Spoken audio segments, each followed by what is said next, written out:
This is the Vaguely Nerdy Podcast, where each week this brother-sister duo gets together to discuss the box office, latest film and TV scoops, along with our latest movie or show review, and what we're getting into next. We're your host, Cheryl. And Jay. All right, this week we watch Highest to Lowest, which is a Spike Lee joint. Jay is on deck for trivia. What you got? Okay, so Akira Kurosawa died a very long time ago. Yeah. But his filmography has inspired a lot of films throughout the years. Already. Carried a lot of directors. Uh-huh. Okay, so this is trivia on Akira Kurosawa. Okay. Okay. Well, if you're confused, Spike Lee adapted one of his movies. Yeah, Highest to Lowest is an adaptation of Akira Kurosawa's High and Low. Yes, correct. Mm-hmm. Okay. What other films, modern day hits were I know one. either remakes or direct inspirations for Akira Kurosawa films? Okay. I will give you a hint. Okay. A lot of them are directed by Quentin Tarantino. I know at least one. Okay. Magnificent Seven. Okay. That Which is Seven Samurai. Yeah, most films are depictions of Seven right. Samurai. Okay. Yes. So Magnificent Seven is one, yes. Okay. But it's not one of the ones I have on my list of Quentin Tarantino films because it's two on the nose. Oh. And it's a remake of Seven Samurai. Other Quentin Tarantino films? Yeah. Pulp Fiction. Nope. Django. Seven Samurai is a film that is about... Okay, so I'll give you a hint. Seven Samurai is a film about a village of desperate farmers who seek to hire samurai to combat bandits who plan to return Yes. after the harvest to steal their crops. Okay. So what does that sound like? Oh. The town hires a group of people to protect them from invaders. It's right on the tip of my tongue. Bang, bang. Vampire's teeth. Dusk Till Dawn. No, but... Not Dusk Till Dawn? No, but close. Well, not Supernatural. It's not Django. That's... Yes, Django Unchained is okay, Django Unchained. Okay, yeah. okay. It's inspired by Seven Samurai. Another Quentin Tarantino movie? Yes. All of a sudden, I feel like I ain't seen no Quentin Tarantino. One is your favorite. Kill Bill. Okay, yes. Okay. Not Pulp Fiction. I'm trying to think of something that's like... Not the Magnificent Seven, but another adjective and number. He did a version of that, didn't he? Magnificent Seven? Yeah. That's the one I'm trying to think of, but I can't think of? Yes. What is the name? And I didn't see, because that's the one with... Is that the one with Chris Pratt, Denzel Washington? He did one with Samuel Jackson, Kurt Russell. Oh, come on. What is the name of that movie? Came out about 10 years ago. Give it to me. What is it? Hateful Eight? There it is. Hateful Okay. Eight. I was like, it's not Seven, it's Hateful Eight. Okay. Okay, so you got three. Django Unchained, Kill Bill, Hateful Eight. Hateful Eight. Others include Inglourious Bastards. Oh, that was him. Yep, I don't know why I thought that was the other guy, Guy Ritchie. A group of anti-Nazis fighting against Nazis. I've seen it. So he has a lot of them are Quentin Tarantino inspired. Interesting. Quentin Tarantino was very open about him being influenced by Akira Kurosawa. However, other films that aren't Quentin Tarantino that are directly inspired by... I know one. Go ahead. Bug's Life. Yes. A Bug's Life is a depiction of Seven Samurai because it's about a community of bugs hiring a different community of bugs. I knew that one. Mad Max Fury Road. That's the Okay. one with Tom Hardy and Charlize Theron. Band of, technically. of concubines and Right. Tom Hardy. Okay, I can see it. And Charlize Theron. Predator, the original one with Arnold Schwarzenegger. Okay. And the remake with Adrian Brody. About 7 random soldiers dropped in a forest having to fight a predator. Okay. Interesting. Also Lord of the Rings. Seven Samurai depicts a sequence in the... Well, I don't know if... I think it's Yojimbo or Seven Samurai. Depicts a very iconic sequence where a character is fighting a bunch of people in the rain. The Battle of Helm's Deep was directly inspired by that, as well as multiple scenes in John Wick where he's fighting people in the rain. I was going to guess the scene where Aragorn fights, but that was when he came out of the rain, so never mind. Yeah. So mostly generally just the Helm's Deep battle. It's a very good... Yeah. If you've never seen Lord of the Rings, just watch the Helm's Deep. Yeah. Actually, just watch all of them. Don't skip. And another film, I'll give you a bonus if you guess an awful film that just came out recently. Rebel Moon. Yes. How did I know? Rebel Moon is How did I about know? a planet of Yes, villagers a who hire a gang. a gang of bandits to protect them from an invading Imperial force. Yeah. Mhm. How did I know that? I didn't. You just said bad film, and my mind was like, meh. Rebel Moon. Yeah. So a lot of them are just inspired by either one of the two, Seven Samurai or Yeah. Yojimbo, which is about a lone samurai. So Gotcha. Interesting. Well, all of those are pretty good adaptations or inspirations. I believe Most of them. the creator was also inspired by Akira Kurosawa as well. So yeah. Interesting. I can't see that one off the top of my head. Because that was more of a lone situation. Like, he was by himself. I guess the only obvious things would be the chapter breaks. Okay. Where he has the chapter titles and then he has it in like a Japanese subtitle right under. Okay. Yeah. Okay. Okay. Creator was underlooked. It was. Just check that Shout out out. to Gareth Edwards. Mm-hmm. Okay, so that is the movie trivia for this week for highest to lowest. Let's get into the rest of the episode. Welcome to the Vaguely Nerdy Podcast, your favorite podcast for movie and TV show news, trailers, and vaguely nerdy topics. Each week, we dive into the latest film release, talk about the plot, characters, our favorite scenes, and give our rating out of 5 Nicole Kidmans. Whether you're a casual moviegoer or a hardcore cinephile, we've got something for you. Reviews, news, hot takes, and a few surprises along the way. So grab your popcorn, open your favorite podcast app or YouTube, and let's roll the reel on this week's latest episode of the Vaguely Nerdy Podcast. All right, we have 2 new movies that got announced this week that we'll talk about. The trailer park is lonely. It's just one car all by itself. But BUNCHA-CRUNCH is healthy, so we fatten you up right after that. So let's dive into our new movies. First up, we have a new crime thriller called F.A.S.T. Now, F.A.S.T. is an acronym for something, and I don't know what. I read the whole article, and I was like, I don't know what F.A.S.T. is. But it's spelled regular, F-A-S-T. Okay. But it's spelled out like an acronym. So we'll I've seen it. To be determined. So it's going to star quite a few people we've heard of. Brandon Sklenar. And Jay is going to help me with the last names. Who we just saw in Drop. Mm-hmm. And he was also in It Ends With Us, which we did not see. I think he was a non-abusive one. Oh, congratulations. Yeah. Lakeith Stanfield. Yes. We know Lakeith's been a bunch of stuff, but Knives Out, Book of Clarence, I think was the last thing we saw him in. Yes. Or Haunted Mansion. I know what that I was. think Clarence came out after. Okay. Yeah. He was also good in Haunted Mansion, by the way.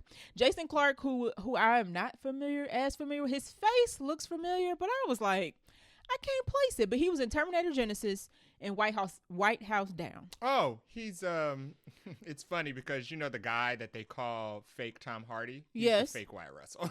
But I know he's been does. around for a while. Maybe but that's why, because he looked like a Wyatt it Russell. looks like he would be a Russell. Yeah. Okay. maybe that's why he looks familiar. And then Trevante Rhodes, who was in Moonlight, then he dropped off the face of the earth, and then he came back to do Tyler Perry movies. And his last one was Mia Coppola, and now he's free. Hopefully. The last thing we saw him in was Bird Box. Last thing I saw him in was United States versus Billie Holiday. I didn't see that. Depressing. Good movie though. Yeah. Mostly good movie.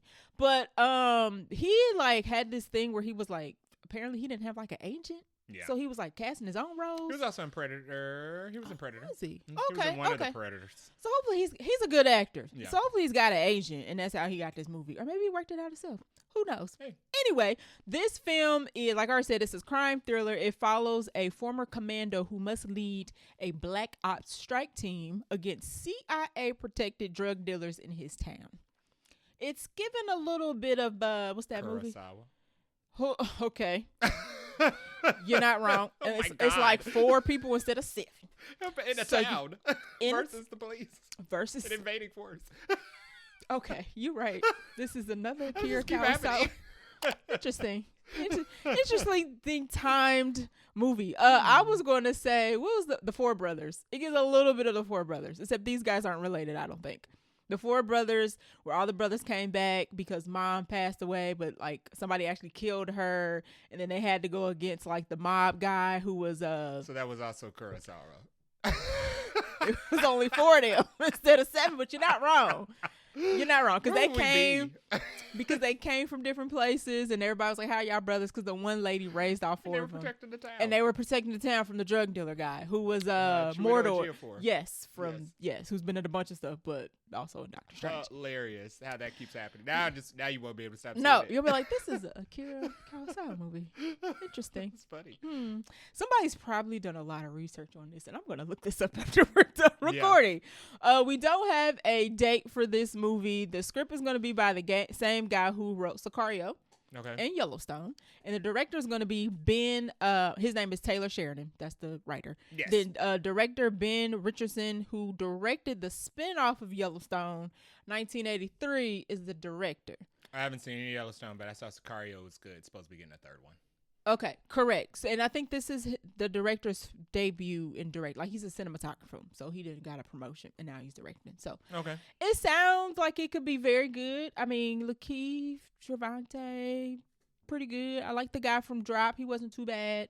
I don't know much about Wyatt Russell spinoff, but he's been in a lot of stuff. So, I don't know. I like a good crime thriller. Who's this coming from? WB, if I'm not mistaken. Interesting. Okay. So WB been on a run this year. They've had a year. They have a really good 2025. So we'll see if they can keep it going. I'm not ready to place my trust back in them. No, they've had a year. I mean, I know and Zaslav still works. Hello, there. I was gonna say the only thing they're doing now is reversing all the bad decisions. We all they know made. who runs WB, so. And let's us not forget who runs WB. A good streak don't fool me. All these executives is like goofy, right? So they get like a good 6 months run. Everybody forget, right? It's like they're back. I ain't forgot. So yeah, we'll see. We'll let you guys know when this comes to theaters. It sounds pretty interesting. I mean, it sounds straightforward, but you know, you can make a basic plot like this interesting if you got good actors. So yeah, it's not new. So it's not. Yeah, and I'm sure one of these people are like a double crosser, like double agent. It sounds like So what was that? It's gonna be Lakeith. No, I'm just playing. What was that Russell Crowe movie? The Town? No, that was a robbery with it just had a sequel. Came out with Devils, Long Nights, Lion's Den. Nope. Den of Thieves. There it is. I was like, I'm getting there. Yeah.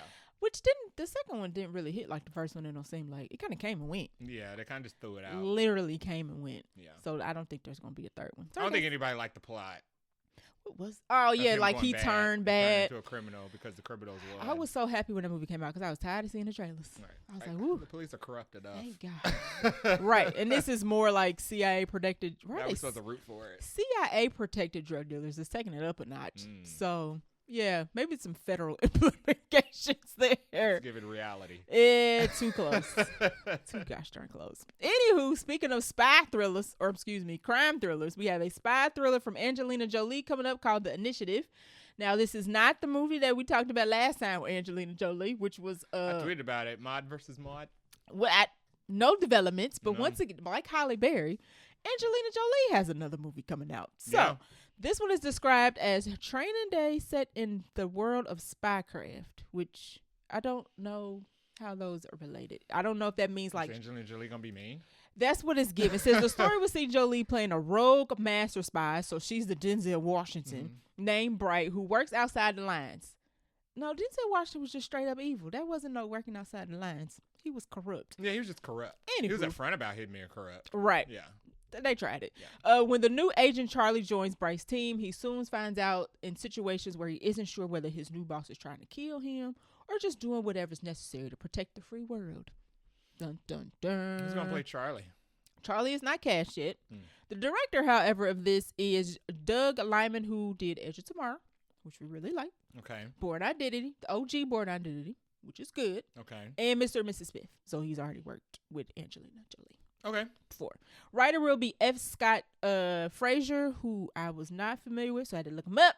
He directed the third Triple X movie, Triple X: The Return of Xander Cage, when Vin Diesel came. Ice Cube and Vin Diesel one? Yeah, the one where Vin Diesel came back. Okay. So is that the only thing he's made? That's the most popular thing that I can find on his filmography. Maybe I've seen something else. You know what's interesting is that the name sounds familiar, but I was thinking of F. Gary Gray, and I was like, "Oh no, that's a black guy. That's the wrong person." F. Scott Fraser. Do you recognize anything that he has written? I haven't even seen these. Okay. Yeah. I was like, I pulled out Triple X because that's the one thing I was like, well, I'm sort of familiar with that. Yeah. So he has a big task on his hands. Interesting. I mean, you know, it's Angelina Jolie. You got the director of Edge of Tomorrow. Like, I'm assuming it's good. Good movies, good actress. Yeah. Good, right. I'm interested to see who's going to play Charlie. Support. He's probably going to be a young guy. Who's trained at Ethan Hawke? Yes. Yes. Mm-hmm. Yeah, that matters. So it does. He's going to be the young aloof guy who's like fresh. Yeah. You know. Naive. This is Training Day. They're not too far off. I mean, it could be. It could be. And set in the world of Spycraft, whatever that means. I mean, Denzel got an Oscar, so, you know. Yeah. Maybe. Yeah. Maybe. But then maybe Mod versus Mod will come out at some point. That wasn't directed by... No. Right. It's not the same director, so... It's not. Yeah. We'll see. I think they try to, like, throw that in there so they can tell you, like, this is exactly what this movie is about. I'm more interested in Mod versus Mod, but... It is, no date for that. No, but it's still apparently coming out. I looked it up after this was announced. So, okay, yeah. It's on the shelf somewhere. Where what Still studio is that? Do we know? I'm not sure. It's No, probably it's WB. been so long. Yeah. Probably WB. Letting it sit there. But anywho, that is our 2 new movies. As we get trailers and more casting news about both of those, we will let you know. All right, that is all the movie news. Let's roll into the trailer pod. Toot. Ah, the baby. All right, first trailer we have Only is... trailer we have. Yeah, the only trailer we have is for The Man in My Basement. This is a film that's coming to theaters and Hulu. I think, is it day and date? I think it's day and date. It said both. God yeah. dang it. So this is going to star Willem Dafoe, Corey Hawkins, Mm-hmm. and Anna Diop. Yeah. And it is about Corey Hawkins and Anna are a married couple who are moving into the house of, I think, his deceased father. Yes, and there's like some debts or whatnot to pay. Yeah, and inside the home, they find a bunch of keepsakes and artifacts that the father had. A lot of them are African. Yes. And as an idea to help pay off the debts, they're going to rent out their basement. Yes. To Willem Dafoe, who seemed creepy, specifically interested in living in their basement, and seems to have knowledge of some of the artifacts and has plans to do something with them. It's giving Twilight Zone. It looks a little supernatural. A touch. Like you can't. It's hard to tell if it is or if it isn't. But the trailer does not give much of anything, which is good. The trailer gives Willem Dafoe's creepy. We got a young black I need to couple. see what he's doing. Young black couple in some debt that they're trying to get out of. And you got creepy Willem Dafoe. It's like a sandwich. Yeah. I mean, Willem Dafoe's good at playing creepy characters, but what is he doing? We can't tell. We don't know if it's witchcraft. We know he's in the basement, and it looked like he's doing something nefarious. We don't know what it is, though. But because he like look all like roughed up and whatnot. Yeah. And he in a dark basement. Yeah. So we don't know what he's doing. It's based off a book, though. So I guess we could know if we found out, but I'm not looking. I don't want to look it up. Me neither. It seems like Willem Dafoe has some type of knowledge of Corey Hawkins' father. Yeah. It also looks like Corey Hawkins will be going through some things himself. Correct. He's having some conversations with Willem Dafoe as if he's also on a search for something inside his father's home as well. So it does look like it's going to be a suspenseful thriller. Although I wasn't impressed by the trailer, I kind of need to see more. I wasn't. I wasn't not impressed. I was just kind of like, okay, what's going on? I was anticipating the movie because we talked about this a while ago. Yes. But the trailer didn't pay off like the synopsis that we talked about a while ago. Okay. It didn't show it. They put at least like a teaser or something it was only like 30 seconds. Yeah. If I'm not mistaken, that we talked about. So, I mean, we'll see. I assume there's something slightly racial about it, but that wasn't implied in the trailer. No, it's not implied at all. And maybe it's, I think it has to be because because when we read off the synopsis when the teaser came out, they specifically mentioned that it was a black man, like a white man comes to a black man's home. Yeah. So there's something going on. They didn't you draw your own right, especially when you black the trailer, especially but they didn't explicitly show anything. No. The trailer was like he's racist. Right. As a black person, I'm like, this is creepy, and somebody else watching this movie might be like, oh, the trailer looked fine. I didn't see what was wrong. I know what was wrong. So right, exactly. I know what's wrong. It's also the Green Goblin at your door, so you know something up. But it's got great actors in it. It does. I think it'll be good. I'm optimistic about it. This comes out September 12th, day and date.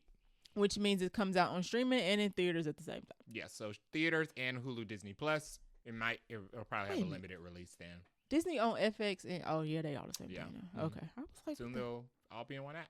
I watched Alien Earth on my Disney Plus through my Disney Plus app, and I still got ads. Oh, that's so they know. They know. Me and Jay were having a conversation of like, so if Hulu is getting absorbed. Hulu?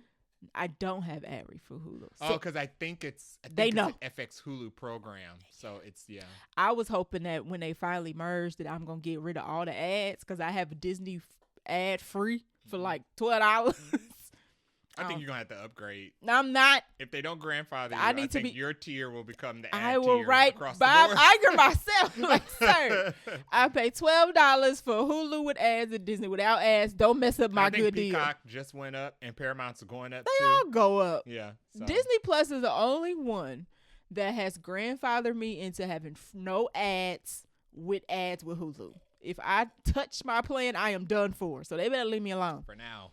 Leave me alone, Mickey. So that is the only stop on the trailer park. Let's dive into this bunch, Chris. All right, first up, we have some cast and news. Kristen Wiig, who we last saw in Wonder Woman 1984. That's the last movie I saw her in. You're right. She was not good in that, but I like her. She's got a good show on Apple TV funny. Plus. She does have a She show. runs like a wellness resort or that they don't advertise. Well, Gotcha. Everything else. She's going to be the voice of Roboto in the live-action Master of the Universe movie that I forgot about. I don't know who that is. I don't know who that is either. So, but I like Kristen Wiig. I don't know all the Master of the Universe people. I think we discussed this yesterday. We was getting confused. We get the Master of the Universe confused with Thundercats. Same difference. Because they look. I mean, they came on in syndication at the same time on the Boomerang channel. So it's like Thunder. I was about to call them Thunderbolts. Thundercats, Master of the Universe, and what's the other one that's coming out with Jared Leto playing Skeletor? He-Man. They like all. I think it's the same. It's like a melting pot to me. I think it's the same. Master Universe, He-Man. I think He-Man, Master Universe is the tagline. It's the same. It's the same. What? He-Man is Masters of the Universe. No, it's not. Is it? Yeah. Why are they making two separate things? Master Universe is the tagline. Is he? I think so. Hold on. We about to be. Yeah, He-Man and the Masters of the Universe. So what's Jared Leto Because playing? He-Man was He-Man. The Masters of the Universe were his sidekicks. Is it one it's movie? like Captain America and the Avengers. Is it one movie or two movies? It's one movie. Okay. Jared Leto is Skeletor in this movie. In the Master of the Universe movie? Yes. Okay. Yes. I don't know who Roboto is, though. You see how similar all those cartoons were? Yes. Yeah. Because I'm still seeing Thundercats in my brain. They're all the same. They all look the same, too. Like He-Man. They're like they're orange. They all look like and orange. Grainy. White. Yeah. They all like look the white same. people with orange hair. Yeah. Johnny Quest. Good for her. Hey, Johnny Quest was slightly different. They all look the same. They had blonde hair. They had the same like color grading. They did. Same drawing and everything. Yeah. Oh man, I love Johnny Film Quest. grade. I love that show. Anywho, I'm surprised that hasn't come around. Tomb Raider. Just wait for it. You know what? They tried to do Tomb Raider on Johnny Quest wouldn't work. They had to get rid of Haji. Oh, That wouldn't work. Like he never existed. And you wouldn't be able to do that tastefully. You just had to act like he didn't exist. And that would suck. Because there's no other people of color in Johnny Quest. Nope. And then they would be like, oh, it's woke. Y'all trying to add. Oh, no. Don't do it, y'all. Yeah. Don't do it. But yay for Kristen Wiig. Yeah. She's voicing the character. I don't know if she does voice work previously, but why not?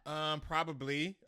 But it will. I mean, a lot of these are comedians. A lot of the people that they've casted in this. I know Alison Brie is also in this as well. Right. So it looks like a lot of these villain roles or ally roles will be played for laughs.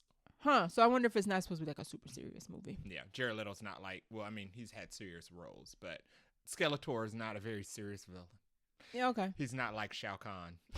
So this is not Mortal Kombat. Right. Sure. That one is different. He's like Goofy and he loses all the time. Okay. So we'll see. We'll see. Yeah. Next up in casting news, we have Skylar Gisondo. Sorry, Skylar. I don't do good with last names. Who played Jimmy Olsen in Superman. Mm-hmm. And when Jay showed me the picture, I was like, why did this boy look familiar? I just didn't make the connection between who he was, even though we just saw him. He is joining Ariana Grande in Meet the Fockers movie. So we know that he's the son. He's definitely the son. Well, because he tweeted it and said, proud to be a Fokker. He is, so if you're trying to follow, he is playing Ben Stiller's son, who is married Ariana Grande, and I believe that Ariana Grande might be Owen Wilson's daughter. Did we? Who is the ex-boyfriend of Ben Stiller's wife in the first one. Yes, exactly. Yeah, that's what we think. They haven't confirmed who she is, though. But if Owen Wilson's in it, that makes sense. We made the connection for y'all. I think this will be pretty funny. Skylar was a fine Jimmy Olsen. Everybody was like, oh my God, Jimmy Olsen. I was like, he wasn't really in it that much, y'all. Yeah, I mean, he was significant in Superman. He was cool, so I don't mind seeing him in this. I actually am more excited about Ariana Grande because of how she performed in Wicked. She was really good. I don't even listen to her music, y'all, but she was funny. And now that we know the type of character that she's supposed to play in this, yes, she's supposed to play like she's like the mean girl, right? Yeah. Wife. She's gonna be like the Joan Cusack of the Addams Family Values. Exactly. Yeah. Exactly. So I think that'd be perfect for her. I'm looking forward to this.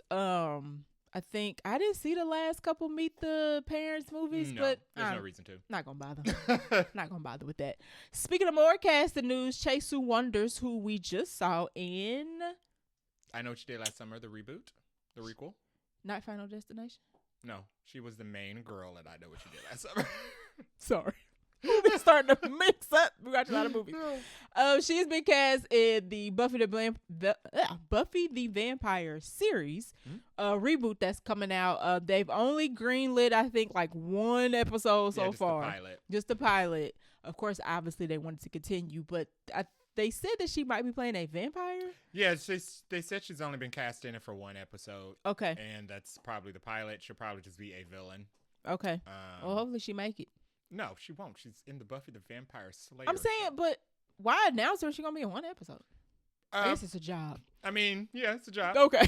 They have like 8 other people that they casted. They for this. did. Mm-hmm. They did. Okay, but she was cool. And what movie did we just see her? I Know What You Did Last Summer. I Know What You Did Last Summer. She was cool. I liked her. She just worked with Sarah Michelle Gellar, so she did. That's probably how she got onto this. So. But they weren't in the same scene though. Interestingly enough. No, but she was just recently cast in this. Right. Yeah. Right. So shout out to Chase. Yeah. Good for her. I liked her. I don't think that summer movie getting a sequel. The director implied it didn't make enough money to get a sequel. So we will see. Also wasn't good. But I mean, it was fine, but she should have ended it differently. That's her fault. Sorry, girl. Maybe next time. Yeah. All right. Exciting casting news that we learned. Regina Hall and Anna Faris are rightfully back. Coming back as Brenda and Cindy for the Scary Movie 6, which is coming out next summer in June. Nice.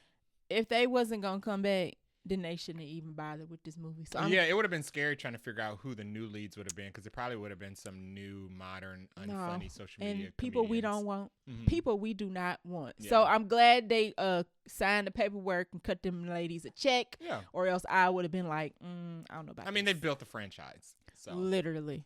I mean, we already talked about this when they first announced this. There's so many horror movies. Add weapons to the list. Yeah. That they can spoof. I just hope they get it right. They're still funny. Yes. They carried the franchise. Yes. It only makes sense to bring them back.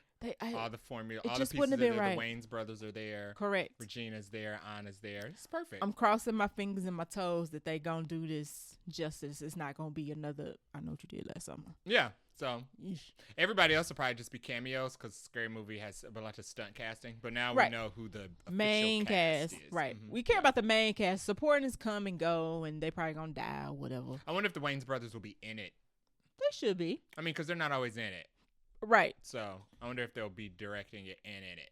They're usually like they are the main. I was like, I don't even want to call them supporting. They're usually like in the main cast. Yeah, they usually are. So they should come back. It should be the quad like it normally is. Yeah. Like old times. Speaking of no more casting news, actually. So going on to things that are moving news. Marvel Zombies moves up a week to September 24th, 2025. This moving up a week. Yeah, I don't know what. Black Panther moved up a week. Or Wakanda moved up a week. This moved up a week. Superman moved up a week. I don't know what they doing over there in Marvel. They moving stuff around quietly. Just be like, oh, by the way, this is coming out a week early. They're getting stuff out quicker. They are. And it's funny because everybody's panicking because like they don't give any time to promote this. Like I think they're really just trying to get this Disney Plus stuff out because everybody complained it was too much. Now they're like, fine, take it. Now it's all out. And now we're done. See you next year. So if it's going to be a 4-part series, Marvel Zombies got announced a while ago. So we have been waiting on this for a minute. Mm-hmm. I read that Wanda is supposed to be the villain, the main villain. And Okoye is supposed to be like second villain in command. Yes. As zombies. Yes. And then there's supposed to be Riri. Shang-Chi. There's supposed to be three ladies are supposed to be like like best friends. Miss Marvel, Riri, and I'm forgetting who's Hawkeye's sidekick. Kate Bishop. Those three are supposed to be like best friends in this series, and I don't know if they're like the leaders of the not people that are zombies or what. Okay. So we'll see. It'll be nice to see everybody back or hear everybody back, I guess I should say. And then word is Mahershala Ali is voicing the Moon Knight Blade character. Yeah, he's a Moon Knight Blade. We getting Blade, y'all. Yeah. We getting Blade discounts, technically. We'll see. But yeah, this has been on the shelf for a little bit. So Marvel's finally like, it a while ago. Push. Yeah. Hopefully since we bumping up everything, let's just bump up Wonder Man. And it's supposed to be TVMA, so. Yes, it's supposed to be it's animated, by the way. It's supposed to be like gory and gross and brutal. Wonder Man might get bumped up. Move it to Thanksgiving. Why not? Sure. Put all out at once. At my how many request. episodes is it? I think it's 6. Okay, 2. They're probably gonna put it all at once. If they're like 30-minute episodes. Yes. Yeah. I mean, the last couple of things have come out at once or either in 2 big chunks. Yeah. So I think they'll do it the same way. I wonder how Vision Quest is gonna get released. That's the next thing after Wonder Man. What is Vision Quest gonna be about? I don't know. There is, though, speaking of Marvel and animated stuff, they are doing a panel at New York Comic Con in October. So we'll probably learn more about what's going on in a Marvel animated space in a couple months. Cool. So we'll see. Oh, and they still have X-Men 97. So those 2. Vision and X-Men 97 season 2 are also coming up on Disney Plus. And more Marvel news that everybody seemed to be slightly annoyed by, which I thought was goofy. Ryan Reynolds is joining the cast of Avengers Doomsday as Deadpool. Yeah. And everybody's like, oh my God, why? Like, y'all just like that movie. And now we don't like the movie? Yeah. I'm confused. Yeah. But Deadpool being in Avengers Doomsday is not like a big shocker. Everybody else in it. It's an ensemble film. Everybody's like, well, where's this person? Where's that person? Like, I'm sure there's like 18 other people. We don't know. Yeah. Y'all just It also doesn't mean he'll be in it a lot.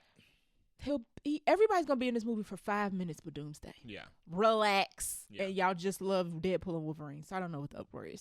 It makes sense. I think that Deadpool is the highest grossing thing they've put out since they put out Deadpool. Right. And I think with the way Thunderbolts went and Captain America went and Fantastic Four went, they're gonna include anybody that they think people will come out to the movie theaters to see. Y'all did not go see Thunderbolts. Everybody went to go see Deadpool. Fantastic Four. Yeah. Everybody went to go see Deadpool and Spider-Man. So they said, throw them in here.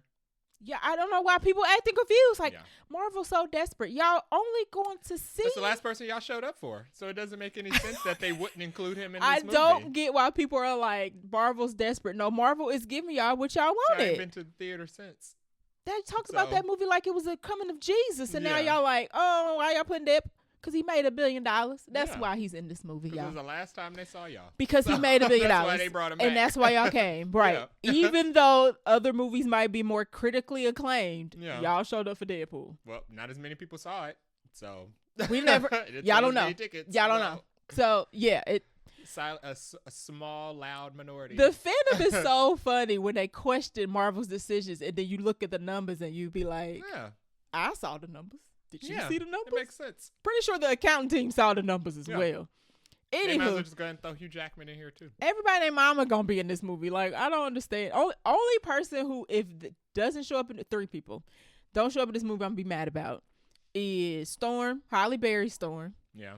Famke Janssens Jean, and Carol Danvers. Yeah. All 3 of them need to be, and Tiana Pierce, 4. All 4 of them need to be in this movie. Tiana Pierce should be in there because the X-Men. Exactly. So them the only 4 that I'm gonna be upset about, and I won't know till the movie comes. So I guess I gotta save it. Yeah, I'll be fine. That makes the most sense. It does. There are people who haven't watched a Marvel movie since Deadpool and Wolverine, so they want to bring those people back. Listen, that makes sense. The people online talk as much as they want, but the people outside of online like Deadpool and Wolverine. Yeah, because it made $1 billion. Hey. Anywho. Last up in our bunch of crunch, we have another move. Shrek 5, which I keep forgetting is coming out, moves from December 2026 to June 2027. So it goes from far out to further out. Now, what I forgot was that June was packed. I'm sorry. December 2026 is packed. Jumanji's coming out. You're making another Jumanji? Yep. You forgot, didn't you? You forgot. It's fine. And is it going to be another video game one? I don't know, but I think it is with The Rock, though. Yikes. So probably. Okay. People love the movies. We are not people, though. It's fine. I ain't gotta We watch are OG Jumanji people. Yeah. Never change. Doomsday. So we're going to have Doomsday. That means Doomsday and Dune are technically currently still scheduled to come out on the same day. Okay. That ain't happening. And then Ice Age. All are coming out in December. So once I read that, I was like, oh, I see why Shrek moved. People also are speculating that they reworking a story because it got leaked and people didn't like it. But I don't know. We'll see. Good for them. I am not affected by this. I don't care about Shrek 5. I will see. Now, I've missed the last couple of Shreks. Yeah. I will. I need to see a trailer.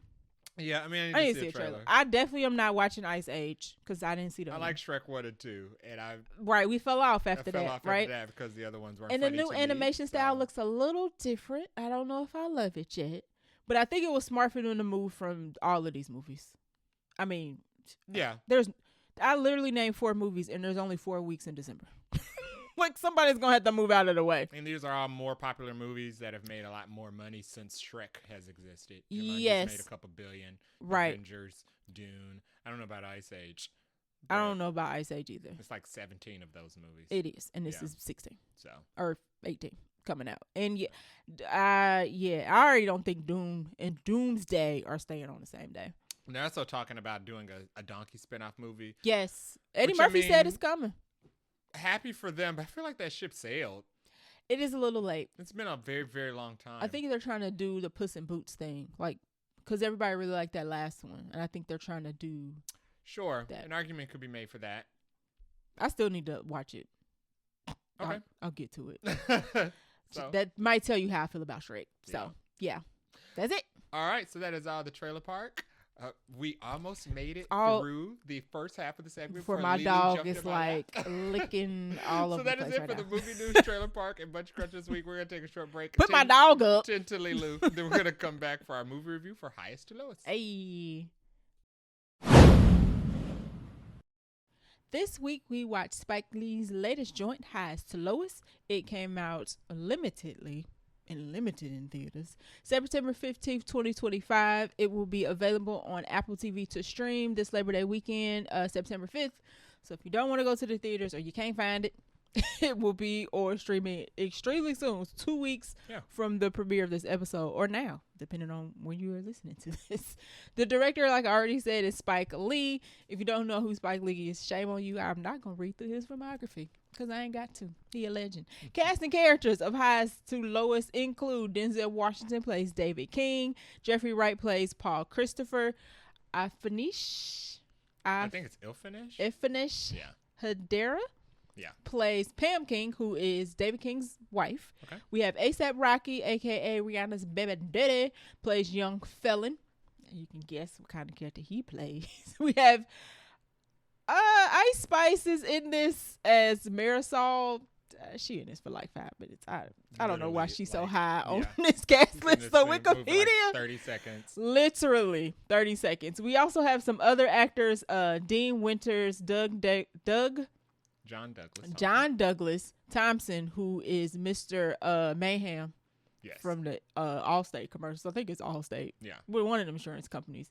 We also have Wendell Pierce, who plays Gabe. He is a lawyer of some sort for Denzel Washington's character. And we also have Elijah Wright, who plays Kyle Christopher, who is Jeffrey Wright's Paul Christopher's son. So they get to play father-son in this. So that was pretty cool. I think I hit all the highlights of everybody who is in here, but we'll talk about the rest of the people when we get to our spoiler review. Runtime is 2 hours and 13 minutes, so it's about right for a Spike Lee joint. Yep. And it wasn't. We'll get to it.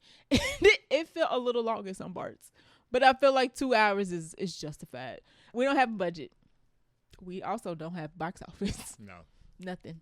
Now, normally with limited releases, we get a little something. Yeah. But this must be so limited they didn't even report it. Yeah. This is an Apple TV A24 collaboration. So Apple TV and A24, Apple TV especially sucks in promoting this movie. Yeah. Promoting period. Any of their projects. A24 is so-so. Touch and go. Like Maxine, they promoted the heck out of. And but some terrible. Some other movies, you just like, oh, by the way, y'all, they got an A24 as a movie coming out. So. Yeah. It's an indie production, and sometimes with indies, we don't get all the facts and figures. But since it got such a limited release, there's no cinema score. Not a clue. Nope. None. So all we got is Rotten Tomatoes. When critics gave it a 90, audience have it at 89. I bet the cinema score probably would have at least been an A-. I guess so. I mean, we don't know. Yeah. We're going to call it an A-. We're going to extrapolate there. Those are the facts and figures that we have about Highest to Lowest. Jay, hit us with the plot. Plot of Highest to Lowest is Denzel Washington plays David King, who is a prolific movie producer. Music producer. Yes. Close enough. His son has been kidnapped by somebody for ransom. Lots of money. There is a twist, but basically Denzel Washington has to decide whether he's going to pay the ransom or not. It's grappling with decisions. Yeah. Hijinks and shenanigans then ensue, as usual. So let's get into our non-spoiler thoughts first about Highest to Lowest. You want to go first? Sure. Hit it. So I thought this was a good movie, but it does have some flaws. Most of the flaws revolve around the side characters. Agree. Yes. Hard agree. I don't think a lot of the side characters displayed great acting ability. If they are great actors, it was not listed here. You made a call on two particular characters, two detectives. There's two black detectives in this, and you were like, at the end of the movie, you're like, I wonder if some of them were like stage actors, some of the actors, because it just didn't seem to translate. And you were correct. Oh, they were. The two black detectives in this are from the stage, like they're mainly like stage actors. Oh, nice. Okay, yeah, it felt like that. It felt like stage actors in a movie. In a Hollywood typically movie. Not in a movie. Yes, that's kind of what it felt like. Yeah. But they weren't the worst. No. They clearly act. Most of the issues were just around the characters, some acting, and some really bad line delivery. But outside of that, I thought it was a good movie. It's not as deep as High and Low. This is inspired by Akira Kurosawa's High and Low film. We looked up High and Low. We didn't watch it because we didn't want to be spoiled about it. And we just saw this movie yesterday. So this movie is basically a simplified version. You think it's simplified? It's a more simple version of High and Low, but it has the same twist. Okay, but it doesn't have the same amount of social commentary that High and Low was depicted. Like High and Low is praised for its commentary on classism, and this is mostly a commentary on business. But there's not really a conversation on class. There's moments where they talk about end. Like, oh, you're broke and I'm not. So there's touches of.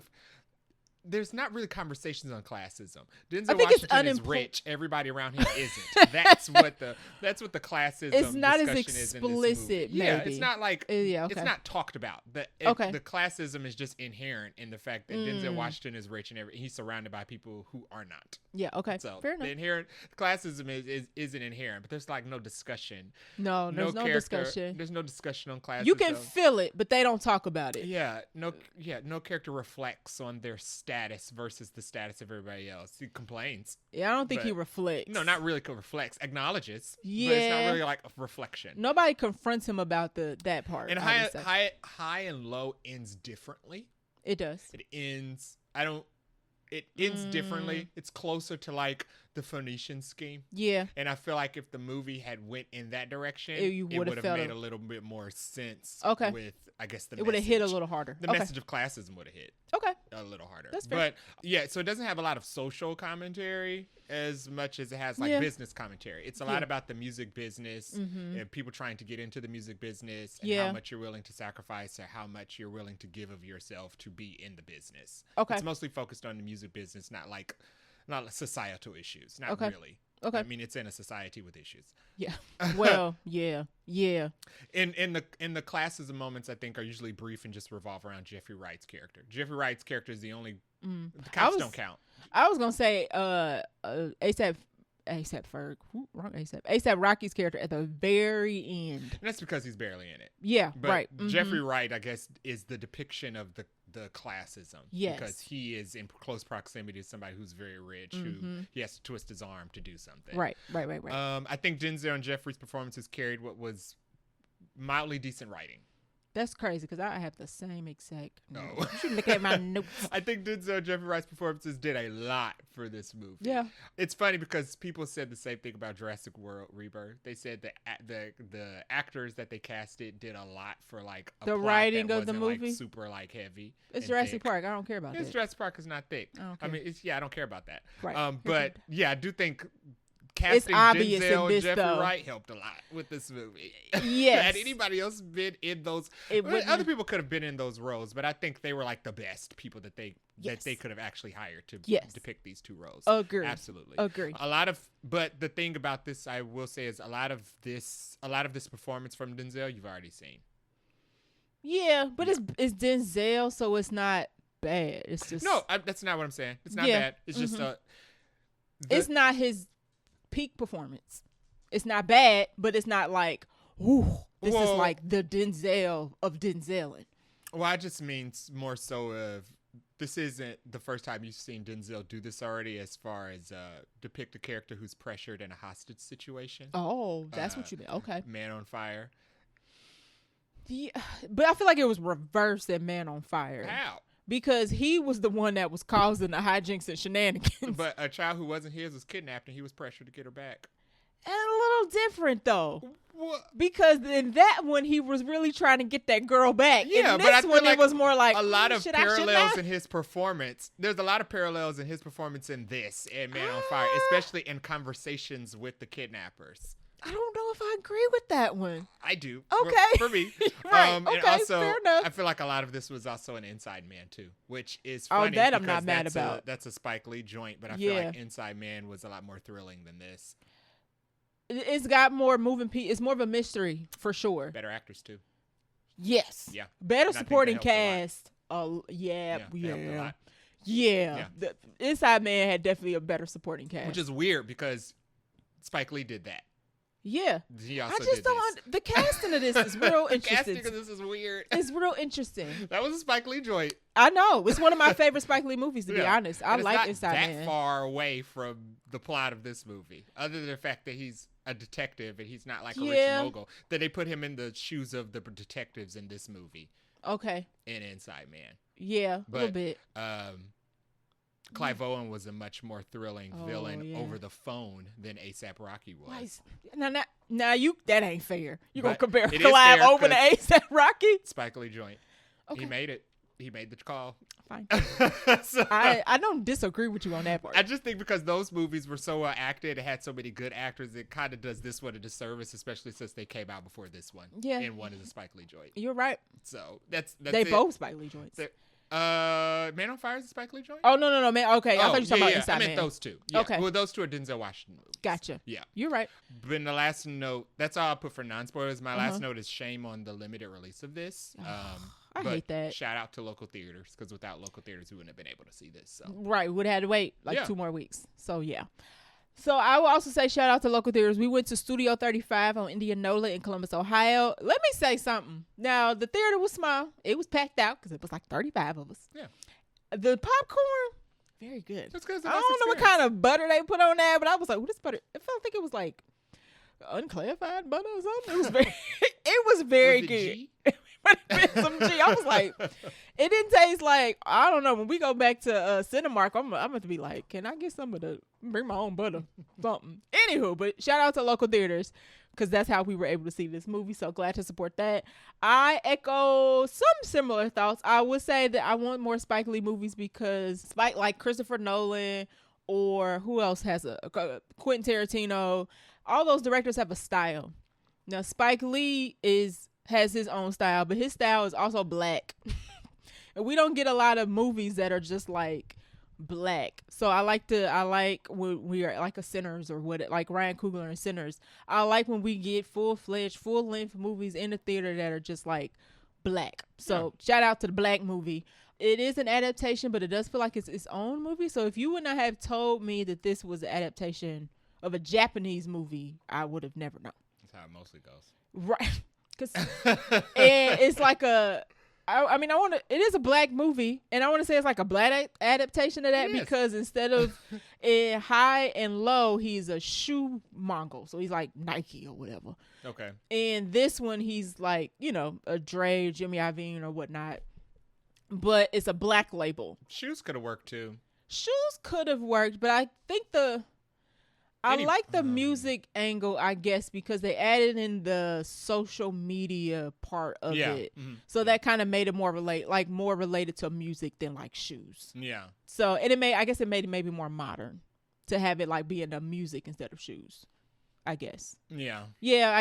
I can see why he flipped it. He's probably more knowledgeable about like music than he is about like a shoe industry or whatever. But yeah. I had the exact same notes you had, that Denzel and Jeffrey Wright carried this movie. Now we do have some other standouts in supporting, like Wendell Pierce is in this for like 2.5 seconds. He was good. The guy who plays, I have him in the cast list. The guy who plays is not Denzel Washington's best friend, but it's his like partner or advisor or board chairman or whatever. Okay. That comes talking to him. Patrick, I think is his name in the movie. What is his name? Yes, he plays Patrick. Okay. He was good. I liked him. Everybody else, I could replace. Like, if you gave me like 10 minutes, I could name a better actor for literally everybody else in this movie. The wife, the son. Jeffrey Wright's son did good. He was cool, but he's not in this a ton. But the part that he had was good. But 2/3 of the cast, not good. That actor was real rough. Yeah. That took away from the movie for me, unfortunately. Yeah. Like, I was distracted by the not so great acting, especially when you put Denzel washington in the same scene as the person who's not great as an actor. Yeah, you're putting like, Denzel Washington next to people who aren't that great at acting hurts them. It hurts. It does. And it's also interesting that makes Denzel Washington such a good actor, because in some of those scenes they do quote unquote shine. But then in the next scene where they like with another person, you're like, oh, bring Denzel back in the room. Some of the scenes where Denzel is with some of the side characters, it's like Denzel's in an entirely different movie. I mean, he's than the rest of you. It's freaking Denzel. It's like Denzel is in theaters and the rest of y'all are on TV. It's like Gladiator 2 again. Like Paul Mescal wasn't. He's okay. Like, I was underwhelmed, to be honest. But any scene he was with Denzel was like, Denzel carried Paul. Yeah. Wake up. Denzel carried everybody. It's Denzel Washington. Like, you need to turn it up a notch. I mean, it's probably Pedro Pascal's like graces that he wasn't in very many scenes. Right. And Pedro is probably my second favorite in Gladiator 2. But Denzel just was like, the only person who was probably ate up by Denzel. Joseph Quinn. Yeah. Probably the only person in that movie who wasn't completely devoured by Denzel Washington's performance. I don't even think Pedro and Denzel even had any scenes together. No, they didn't. Oh, they did? Okay. No. Joseph Quinn did pretty good. I will say the scene with A$AP Rocky and Denzel was good. Yeah. But everybody else, I don't know. Maybe y'all need to put everybody through like an acting class before they do Denzel Washington movies, because he like bring the heat and everybody be like lukewarm. Yeah. Not everybody, but in this movie, like 2/3 of them was like lukewarm. So unfortunately, that took away from the movie for me. I like the plot. I like how it unfolded. We read about High and Low. It's very similar. There are some differences, and I would say cultural differences from this movie and that movie, obviously, because that's a Japanese movie. But I liked all of that. It did feel a little long, but I wouldn't even take away from that. Mm-hmm. My seat, I think, was a little uncomfortable. My back started hurting at some point. I'm like, we've been here for a long time. But that was okay. That's a small nitpick. I think they made the cops and the investigators in this movie stupid on purpose. Yeah. Took away from it a little bit because they were just super stupid. I was just like, y'all are aggravating. Especially the mayhem guy. And it's a Spike Lee movie, so I have to feel like he did that intentionally. Yeah. But boy, he laid it on thick. And I was like, can we get somebody smart in here? I'm burning. And the sucky part about that was that in the moments where the acting is the worst is some of the longest scenes. Ooh, and it's with them cops. Yeah. Oh my God. I just wanted to chuck all three of them out, including Mr. Mayhem. Yeah. Out the window. Most of Mr. Mayhem's chase scene. Ooh, terrible. Was awful. I'm like, it was so bad. Was he supposed to do it? I think Spike Lee made them act like y'all need to act this way, but I think I don't know. It just wasn't coming off great to me. It kind of felt like he was just trying to make fun of cops. Yes, but they weren't versus good. Servicing the rest of the movie. Yes. It's like he was trying to make fun of cops, which is, I ain't got no problem. Fine. No I ain't got no problem with that. I don't think the actors were good at being made fun of as cops. Like, I don't think they played it well. Like, if you're the actor and the director was like, I need you to act this way, because that is how your character is. And then if you're really good at your job, you could do that. But you come off as like a good confidence dumb cop. They came across as the Three Stooges. The cops came across as the and Three not Stooges. Not like I didn't enjoy the Three Stooges if that's what they were supposed to be. Because I think it might have been the acting. Yeah. What else do I have that's non-spoiler? Oh, that's kind of spoiler, so I'll leave that alone. Oh, wow, that was really about to spoil this whole movie.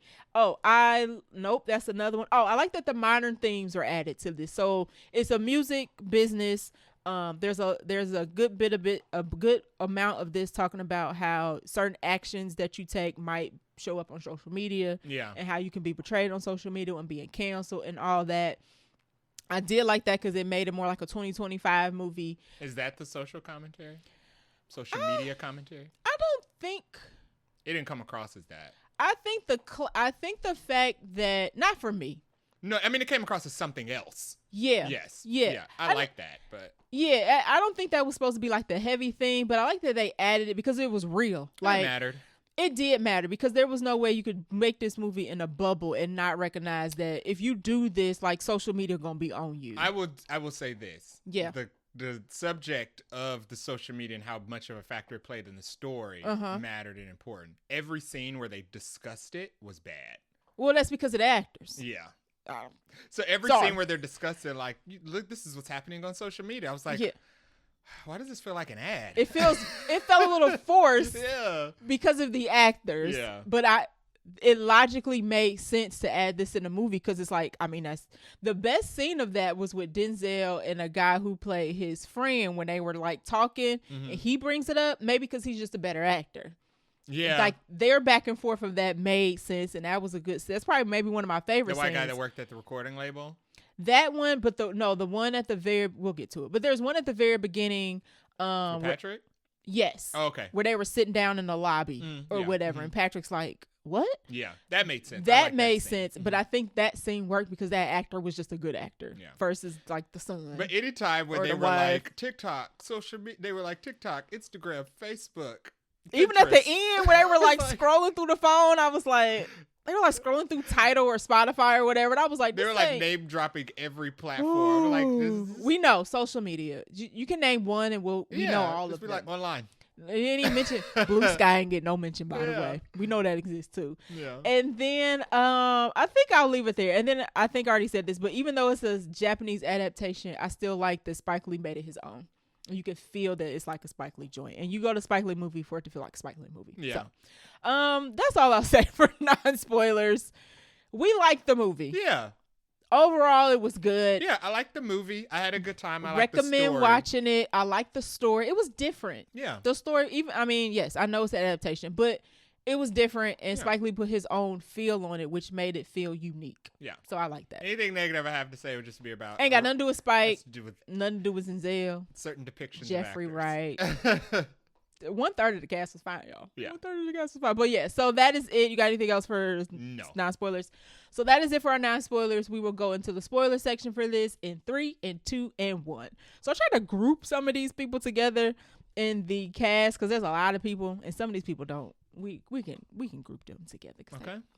So we'll start off the top with David King, who is played by Denzel Washington. He is our music mogul. He's your Quincy Jones. He's your Dr. Dre. He's your whoever. Yeah. He plays this role very good. Jay is right. You have not seen this before. Yeah. But it's Denzel, so it's like you're gonna get it good. Right. Regardless. Yeah. He does a very good conflicted. So what happens is they think his son is kidnapped. They gets a phone call from the kidnapper, calls the police show up. Very awkward scene when the police show up because it's just acting. But they soon find out, I don't know, maybe 15 minutes later in the movie, that it was a mistaken identity. They actually kidnapped Jeffrey Wright's son. What's his son's name? Kyle? Trey. No. Kyle. Kyle. Yes, Yeah. Kyle. So Kyle is Jeffrey Wright's son. Trey is Denzel Washington's son. Yes. So they actually kidnapped Kyle, and Denzel Washington character David has this kind of attack of like, what am I supposed to do? Because they want $17.5 million. And he is in the process of trying to buy back shares of his company. So he need all the money he needs to do this business transaction. But now he like, I got to give it up to rescue somebody else's son. I don't know about that. So the first hour or so of the movie is him getting fake kidnapped. We finding out that it's not his son, it's actually Kyle, and him having to grapple, or us as an audience have to grapple with the fact that he don't really want to pay the money. Right. And Denzel does a very good job of like, no, I can't do it. And he has to kind of let his friend Paul down, who's Jeffrey Wright, that he's not going to save his son. He has to tell his son that he's not going to save his best friend. His is godson, by the way. So it's just like some random stranger's kid. And Denzel just does a very good job of kind of like, you know, this is my legacy. This is my life. This is my money. I got my kid. You know, I can't be responsible for somebody else's kid. And I was like, Denzel, that's not right. Yeah. That's not right. So, yeah, he did very good at that. Yeah, I think he did a very good job at the character. And like some, not all, but some good Denzel performances like Training Day or Fences. Yeah. Where it's like it's hard to dislike you, Denzel. It is. You're doing a lot of awful things and saying some I'm trying really to think of what things. other movie. Yeah, no, he was Macronus. Flight. He was an alcoholic in Flight. He was bad in Flight. He was really bad, but he was so good in that movie. He was so good. One of my favorites. He's really good at playing a bad guy. He like and not even the person ain't even got to be like a murderous thief or nothing. He's just like morally compromised. Very morally compromised. You like, sir, I want to like you because you're Denzel Washington, but don't do that. Don't do that. So yeah, he did that. Yeah, very there was good. some of these moments where I was like, "Oh, we're gonna have a Fences moment." Oh. Especially in the beginning where he was telling his son he couldn't be on the phone. I'm like, this boy is too big. Yeah, he did. I like. And y'all ain't in this car talking about nothing. Let him be on the phone. Right. And he does a very good portrayal of being like a tough, loving dad. So that was also cool because there's another point where the son gets mad that he's not gonna pay the ransom and he cusses at him, and he turned back into like, "Did you just cuss at me? Don't you disrespect?" I'm like, "Sir, there's a child missing. There's a child missing. Why are we?" And you're contemplating letting him die and letting your son live the rest of his life being labeled a murderer. Right. And his son is trying to tell him, like, this is not going to play out very well on social media. Like, they already blaming me, saying that I should have got caught. Yeah. You don't pay this ransom. Like, it's going to be terrible. Parental couth flew out the window. Sure did. When my friend was kidnapped. So, yeah, we're cursing. Yes. And he was mad at his son. We're absolutely cursing. He gets in his face like, you know, what did you say? You always gonna respect me? And I'm like, this is not the time to be having this conversation. But he plays that role of like that very well. You just can't help but be like, oh. Even when it's the worst situation, he's good at playing a role of a character who just needs to have his ego stroked. Yeah. Even to the point that he's having his conversation with Patrick, and Patrick is later on when they're talking about the business deal. Yeah. Patrick has to tell him, you need to stop being so self-righteous. He did. Because it's not about you. The world doesn't revolve around you. Yeah, and I like that they put people around his character to check him every now and then. Yeah. He needed it. Yeah. He needed it, especially when he needed to come to his senses to pay the ransom. Yeah. Because he wasn't, the cop comes, one of the detectives come in, like, can you fake it so we can get more time to find him? And he just sits in silence. Yeah. And the detective is like, okay, then I guess that's a no. Or when he has a conversation with Jeffrey Wright, two things in that conversation. One, when Jeffrey Wright tells him, don't you feel like you have a responsibility because it's your godchild? Right. I mean, if that's the case, stop calling him your godchild. Yeah. So, I mean, that's the case. But also, not no random kid. Also, when Denzel Washington goes off on him, like, everybody's asking me for something. Oh, your main frustration is that you ran your business into the ground. And you're in a situation where you're begging for money for investors, and your son just happened to get kidnapped at the worst possible time. Worst timing. So this is just, a lot of this is your fault. Yeah, that scene is well acted, but you don't feel bad for him because he's like, everybody's asking me for money and everybody's asking me for this and he's like, my son got kidnapped. It sucks that everybody's asked you for money now that you're broke, right? Because you let yourself get this way. Like he's trying to buy his shares back from his company because he sold it previously, thinking it was a good idea. Yeah. Now years down the line, as we arrived in the movie, he realized it's a bad idea. But it's like that's your.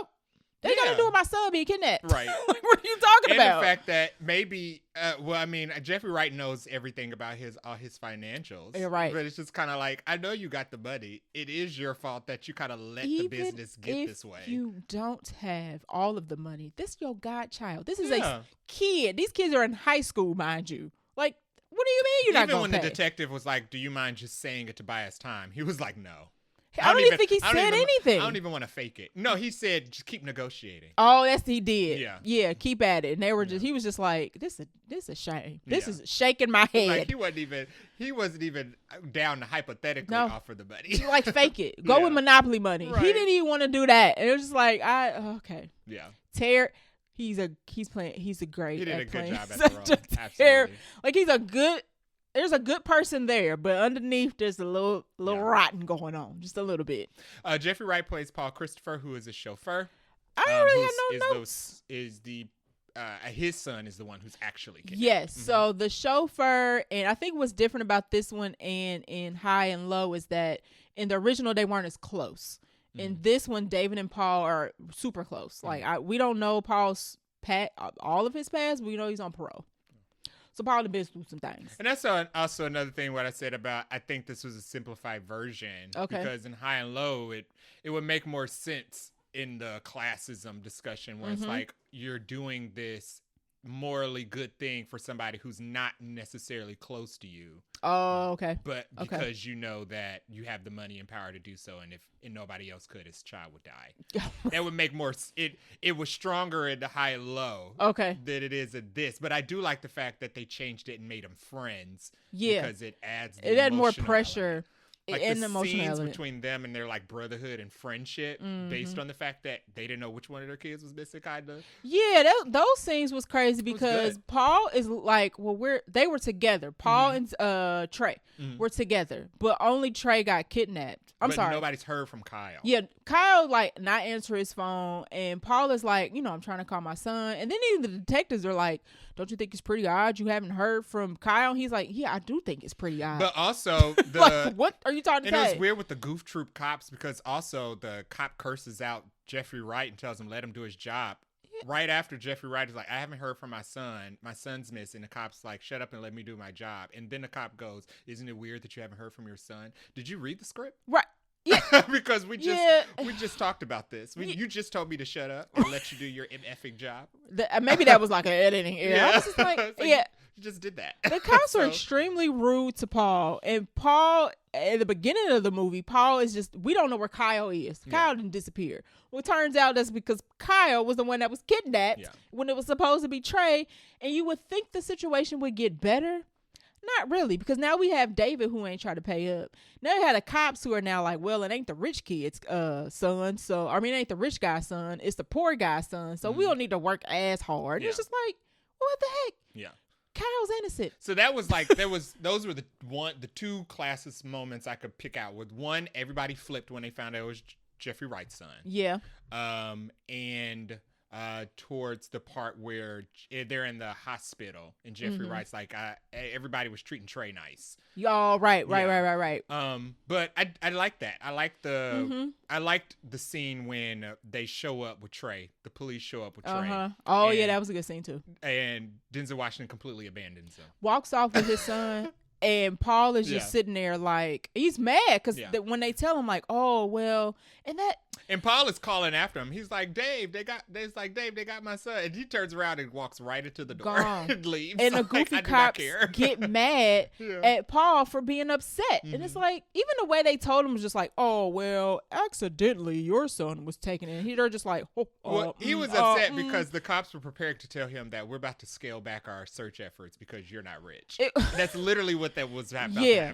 I did not like the Three Stooges in this. No, the Stooges were terrible. And then under or right alongside Paul was Kyle, who is Paul's son. This was actually played by Elijah Wright, who is Jeffrey Wright's son. He did good. He's not in this a ton. He does have some key moments though in this, especially when he's in the hospital and he's kind of like trying to recall what he's been through, and the stupid cops are trying to interrogate him because it's not an interview. It feels like more like an interrogation. But anyway, he did good. I thought, if this is his launch pad to being an actor, I thought he did pretty good. So I liked his son. Yeah. Pam King and Trey King are Denzel Washington's wife and son, respectively, in this. His wife doesn't do anything outside of it being in the house. Being supportive wife.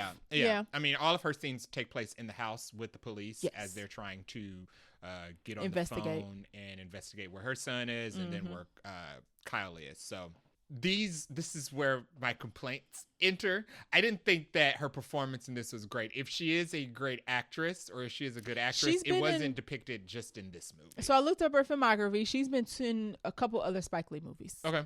She was in Old Boy, and I can't remember the other one. I know she was in the She Gotta Have It series with DeWanda Okay, I think that might be one or the other one. And then she's mainly done TV work. Okay. I didn't love her. I didn't love her. It was mostly just about her line delivery and her performance. You just overall acting. It was just bland. It was kind of just bland. Once again, it's a situation where you have Denzel Washington, and anybody who you put next to Denzel Washington, if they not like, they ain't got to be on Denzel Washington's level, but if they ain't got the chops, it's very obvious. It wasn't even like being on Denzel Washington's level. The wife and son just felt like they were just reading the script. Yeah. Mm-hmm. Yeah. Like in the scenes when they were speaking, but the camera wasn't directly on them, I could have assumed they were just literally reading the script. Yeah. Now, the son, Trey, has a good scene with Denzel when they're talking about Denzel not paying a ransom and he gets upset. Mm-hmm. That scene was cool. I feel like because that Denzel was in that scene kind of doing a good back and forth with him. He was able to kind of pull it out. But outside of that, like at the very end, the son has like a scene when they're talking to it like a singer, and I was like, ugh. And then at the beginning, when we see the son in the school, I was like, ugh. It's just a lot of the line delivery and acting was just monotone. It was, especially from Trey. Even the moments when he like curses at Denzel, it's kind of like the same. Even voice. they bring him home. He gets loud, but his voice has the same inflection. And then he has a good moment. He has a good line where he says, the best ears, but the coldest heart. But even that delivery was just kind of like monotone. Yeah, it gave an oomph because the line was good, but it was kind of like, oh. Yeah. So Denzel's quiet reaction to that was better than the line delivery. Where he basically is like, oh, I got to get this door He looked fixed. like he got shot. Right. Because it's Denzel. So it's hard to like, it's when you ain't got it all together, it just stands out more. But even without Denzel in this movie, I don't think the performances were strong. No. I think the actress who played the wife had a decent performance in the beginning. Okay. When he comes home to tell her that he is going to sell, mm-hmm. What he's or going buy. to buy. Right. He changed his mind, and she has a conversation with him on the balcony about how she doesn't really think that he wants to be in the music industry because he's kind of like lost his love for it. Right. That was good. They each had one good scene. Yeah. Outside of that. What was the good scene with Trey? I like the scene in the bedroom where he got mad. I like that line. Okay. And I thought his cursing was necessary. But I I like the scene in combo with them together. Okay. There's no solo scenes for any one of them. I just and like I said before, unfortunately, because the acting was not very good, it took me out whenever they was on screen. I didn't buy the mother-son relationship. They didn't seem there was no chemistry there. I didn't buy the family dynamic, to be very honest. There was no chemistry between the three of them. Correct. Yes. Denzel had all the chemistry. Yeah. In a room in his office by himself. Yeah. I was just like, that's why Denzel was in a different movie than the two of them. So yeah, maybe better performances next time, but I did not love them, unfortunately. A$AP Rocky plays young felon who's our antagonist in this. He's barely in the movie. Yeah. He gets one good scene. With him and once again, mm-hmm. He's paired with Denzel. They going back and forth in a mic or in a booth. Two. Sorry, he gets two scenes with him in the prison. I like the scene. Oh, okay, the scene. Mm-hmm. Oh, you're right. So they get two scenes where when A$AP Rocky's going back and forth with Denzel. That's kind of the only time we actually see him on screen. Yeah, that's why I said the two good scenes. Okay, he did good when he was with Denzel. Yeah, so I give him that, and I will give him his scenes better than the wife and the son. I wish that they would have done more. Okay, so in High and Low, there's a lot more focus on the villain, and the villain also has accomplices throughout the film. You did mention that. Would have made there was no issue with A$AP Rocky's performance. No. He's just the ransom guy. He's on the phone. Yeah. And the two scenes that we get him in, I think he does a good job in. Agreed. And I like the chase sequence. So I don't have any issues with A$AP Rocky's performance in this movie at all. No. I do think it would have helped if they at least gave him if they at least made it a little closer to Clive Owen, where we got time with just A$AP Rocky, maybe antagonizing Kyle while they had him in hostage. Fair enough. Or if he had goons we know he had goons because they helped him get the bag, did the money exchange. But right. Maybe if we saw them and they gave like Heat.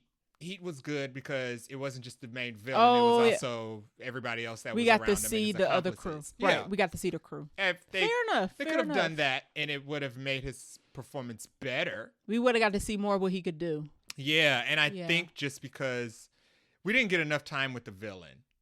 Okay, you are right. The kidnapping of this, even though it's the second hour of the movie, we still see him spend most of our time with not the kidnapper. And I'm not sure if his phone calls were supposed to be funny, but his phone calls were funny. I think they were. They were supposed to be funny, especially the way he like ended them. He was like a child. He was, and I think that was on purpose. Okay. He did seem, and when we finally meet him in the flesh, he do seem nice, like a little something ain't there. If that was on purpose, that's great. I did like the phone calls because it was like having a conversation with a child. It was, and Denzel was, David was talking to him like he was a child, right? Or he would try to talk to him like he was an adult, and he would respond like a child, right? Because he wouldn't get it. He was using like stupid 2025 lingo, and it's like, what are you talking about? This is a serious situation. Yeah, and then he would just call him old. Right, and hang up. And hang up. You'd be like, "This is so childish." So I think A$AP Rocky's performance in this was good. I do wish we would have got more of him, especially because the scenes where we finally did get him were good. Yeah, agree with that. So then we have the Three Stooges. These are Detective Higgins. Every movie, when there's a detective, there's always a Higgins. I wonder if there's like a Hollywood thing. It's like Biggs and Wedge and Final Yes, Fantasy. exactly. So Detective Higgins, we get Detective Bell and Detective Earl Bridges. They are played by Dean Winters, LaShans, and John Douglas Thompson. So John Douglas Thompson and I'm about to say it twice. And LaShans, them two are our stage actors. They are the two black detectives on this. Not my favorite. No, none of the cops were my favorite. Dean Withers or Mr. Mayhem included. I did not like. They were supposed to play, I think, goofy, incompetent cops. They were, but they were too annoying for me to enjoy. Belle, the lady cop, was fine. She didn't do or say anything stupid, but she didn't do anything like amazing. I liked the scene where she basically knew why he wanted Swiss francs. I was like, that makes sense. That was a little okay. Yeah, she was smart. I like the fact that she knew about that.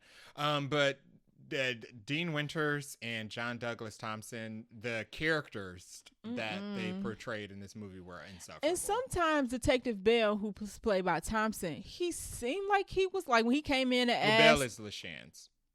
Oh, sorry. Bridges. Okay. So when Detective Bridges comes in today and was like, can you at least fake that you're gonna do the ransom? Like that scene he had some scenes where he was good, but then he turned back into the idiot, and I was like, can we make it consistent? I didn't like a lot of his ideas and his discussions he had were stupid. Especially once we got to the hospital. When we got to the hospital with Jeffrey Wright, anybody knows that, yes, it's extremely important to get the information out of a victim, but also you're not going to get... Can't badger them. Yeah, and the information won't be trustworthy and it won't be very clear if they're telling you that I need a break and you're not giving them one. It's just making everything that they're trying to recollect even foggier. The rudeness didn't make any sense. Yeah. There's even a scene where David comes in. He's like, I got a clue. Like, I found something. And they're like, oh, we promise we'll take your clue after this. Like, he is the one who paid the ransom. You don't listen to everything I got to say because my $17.5 million is missing. Yeah. So, yeah, I didn't. And the factor of the matter is the $17 million is missing. Yes. But both boys are here. So we really don't care about y'all investigation. Yeah. We don't care about y'all investigation. And it was weird when Bridges is getting angry at the hospital with Paul about, asking his son for a break. It make no sense. And it's like, the boy has been saved. Y'all are trying to figure out who A$AP Rocky is, which is great, but that's y'all job. Right. I'm more interested in my child who's in this hospital bed who is now home and safe. So rude. So rude. Y'all want to ask some questions? Send me an email. Right. And I understand they were supposed to be rude, I guess, but the portrayal of it was not good. They were just incompetent. And it was irritating, to be very honest. Yeah. So. And then they didn't do anything. They didn't do anything the entire movie. Denzel Washington was the one who gave up the ransom, and he did it without their help because it was a setup by A$AP Rocky. Yep. And he got A$AP Rocky without their help as well. So yeah. They were completely useless. Which is fine. So I didn't. Three Stooges. Yeah, I didn't mind them being useless. I mind how the portrayal of their uselessness. It wasn't even like they were necessary to orchestrate the exchange because A$AP Rocky was the one who said, "Give me the money, put it in a bag, and meet us here." Police didn't help do any of that, and then they didn't catch him. So they were an obstacle, if anything. Useless. Police were useless. And any scenes with them, I was like, "Cut next, please." Yeah. So last we have Michael Potts, who played Patrick Bethea. I think so. And Wendell Pierce plays Gabe. So these are business associates, chair board members, advisors, or something of David. They basically work at the label or work for the label. Yeah. I like both of these characters. I like both of these actors. Wendell Pierce is not in this good enough. He is the one who tells David that the investors ain't happy that you used $17.5 million to pay for this boy because that's technically fraud. And it would have happened anyway. Yeah. Because while Denzel, and it's so funny that when he tells them that you did a good thing, he's like, I don't feel like I did a good thing. Make me feel good. And it's like, you're sitting in the exact same place you would have been had you paid that money for your son. So, yeah, and true. You would have been sued. True. So. True. You just pay for a different, you pay for your guy's son. So it's like, I don't feel good. It's like, would you have felt better if you paid it for your son? Or would you have wished that you didn't? David would have. Yeah. Yes, David would have. And then Patrick is another character that we meet early on. I like Patrick because he's the one who knocks some sense, tries to knock some sense into David, like, because Patrick is the one who wants him to sell the whole company. But Patrick is also the one that David wants to buy his shares so that he can have majority votes on the board. Patrick is like, fine, I get out of this, just give me the money. Yeah. But he also tells David, like, you cannot not pay this money. You understand, like, how bad this is gonna look? Do you also understand this is morally wrong? Like, that's your guy's son. So I really like Patrick because Patrick was the one with the sense. Yeah. And he needed somebody with some sense around him. So when I talk about 1/3 of the actors that were good, I'm including Wendell and Michael Potts. Yeah, some of my favorite scenes include Patrick talking to him in the lobby, having to be the one to tell Denzel Washington that the rest of the world won't forgive you for letting Kyle die so you can have a record company. David thought that they were. He's like, oh, they'll go to the next thing. He's like, no, that's not how that's gonna work. Because you think he was like, you think the public will know that your company is built on the bones of a dead kid that you had the opportunity to save, but you really wanted to make music? Goof. Yeah. Like, what are you thinking? Yeah, it's hilarious. He was good. I like that conversation with them, and I also like the conversation where he had to tell Denzel Washington when he has a moment with Denzel Washington where I guess the random white guy that works at their record label. I guess they had a conversation behind Denzel Washington's back about the sale, and Denzel felt betrayed. And Patrick was like, one, stop being so righteous. Right. Two, what was if the deal went belly up, who was going to save me? Because he said I was protect myself. You had to think about saving your child. So you absolutely didn't think I was going to pick you.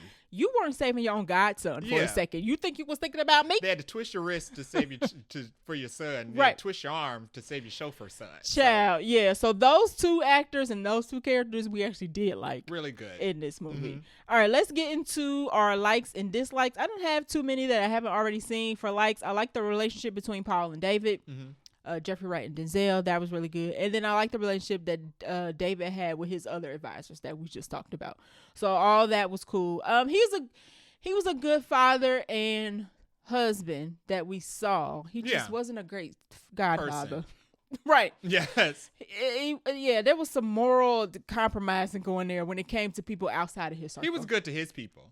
He said everything I do is for your mother and for you. Yeah. That's it. Yeah. Buck stops there, apparently. Yeah. And he also says something to Paul that you bringed out that was interesting, where Paul says, I've never asked you for anything. I was just going to get to that. And David was like, well, you ain't ever have to. And it was like, don't you love those type of friendships? Don't you mean, so that means you're not going to say my son? Yeah. Okay. Well, what it meant is that I deliberately overfeed you so that you never have to ask me for something when you actually do need something. Right. Yeah. So you ain't got to bother me. The friendship is based on complicity, not actual like an exchange of but that's super rich, right? Yeah, that's how they operate. And I like the aesthetic of the movie and the music. So whatever penthouse that the Kings live in, loved it, immaculate. It was given a black bag house, but bigger and better. So very nice fiddle figs in the corner. Loved all of that. So I like the styling, costuming, all that was good. Yeah. You have any likes? So I pretty much echoed those likes. I like the relationship between Denzel Washington and Jeffrey Wright, and I mostly liked it because it was accurate, real. Yeah. I mean, they have like it was accurate between a friendship. Well, not.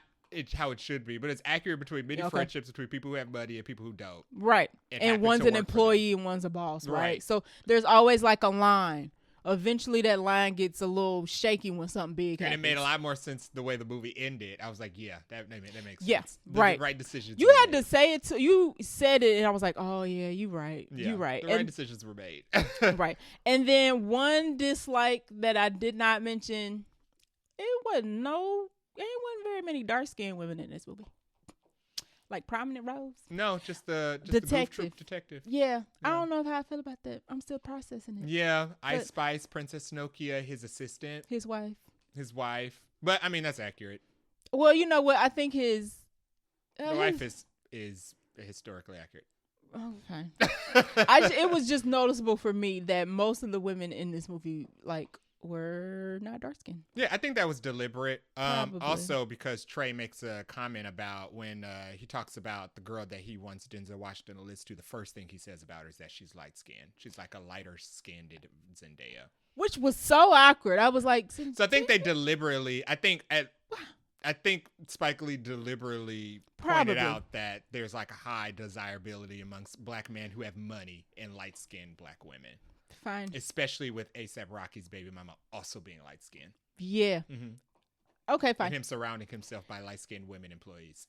Yeah. I think his personal assistant was a little dark skinned. And his light skinned wife was his silent partner. Yeah.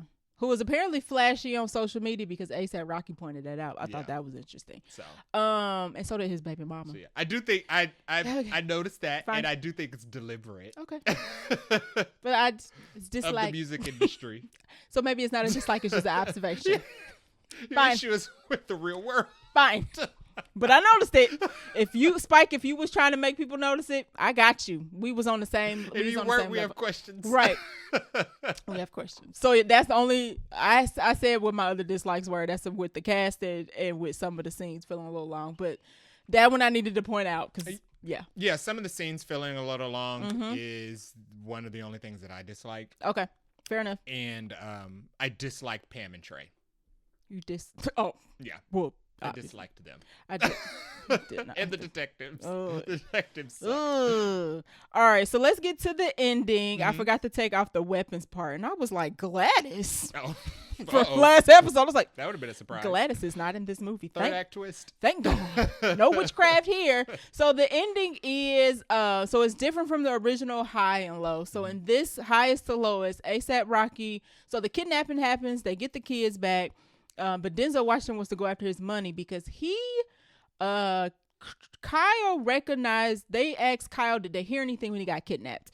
And he says there's one song that kept playing over and over again. He tries to like re-rap it, but the stupid detectives cut him off. They're not even interested in hearing the song. So stupid. It's like, why are you asking me questions? Get out right. of my face. So he gets part of the song out, and then we kind of move on with the rest of the movie. And as Denzel's like back on the floor of working, he's listening to his iPhone, some music, and he hears the song. And at first he's like, oh, this song is good. And he's bobbing his head. And then I like this scene because how he's acting in it. His mood changes and his face changes because he's starting to recognize that this sounds like the song that Kyle was rapping in the hospital. So he goes back to the hospital. Boom, they know who it is now. It's Young Felon because his dumb butt plays his song with the person that's kidnapped in the room. Then when he gets free, he knows who it is. So David and Paul go find Young Felon. They catch him. Basically, Young Felon tries to kill him, by the way. Yeah. So attempted murder and kidnapping. And probably some money fraud somewhere in there. Anyway, ransom. There's ransom. There's a chase scene that happens. They end up catching Young Felon. Young Felon actually goes to jail, and he's up for 25 years to life. And David said that ain't enough. Yeah. But the very last request that Young Felon has is he wants to meet with David because comes to find out Young Felon's actually a fan.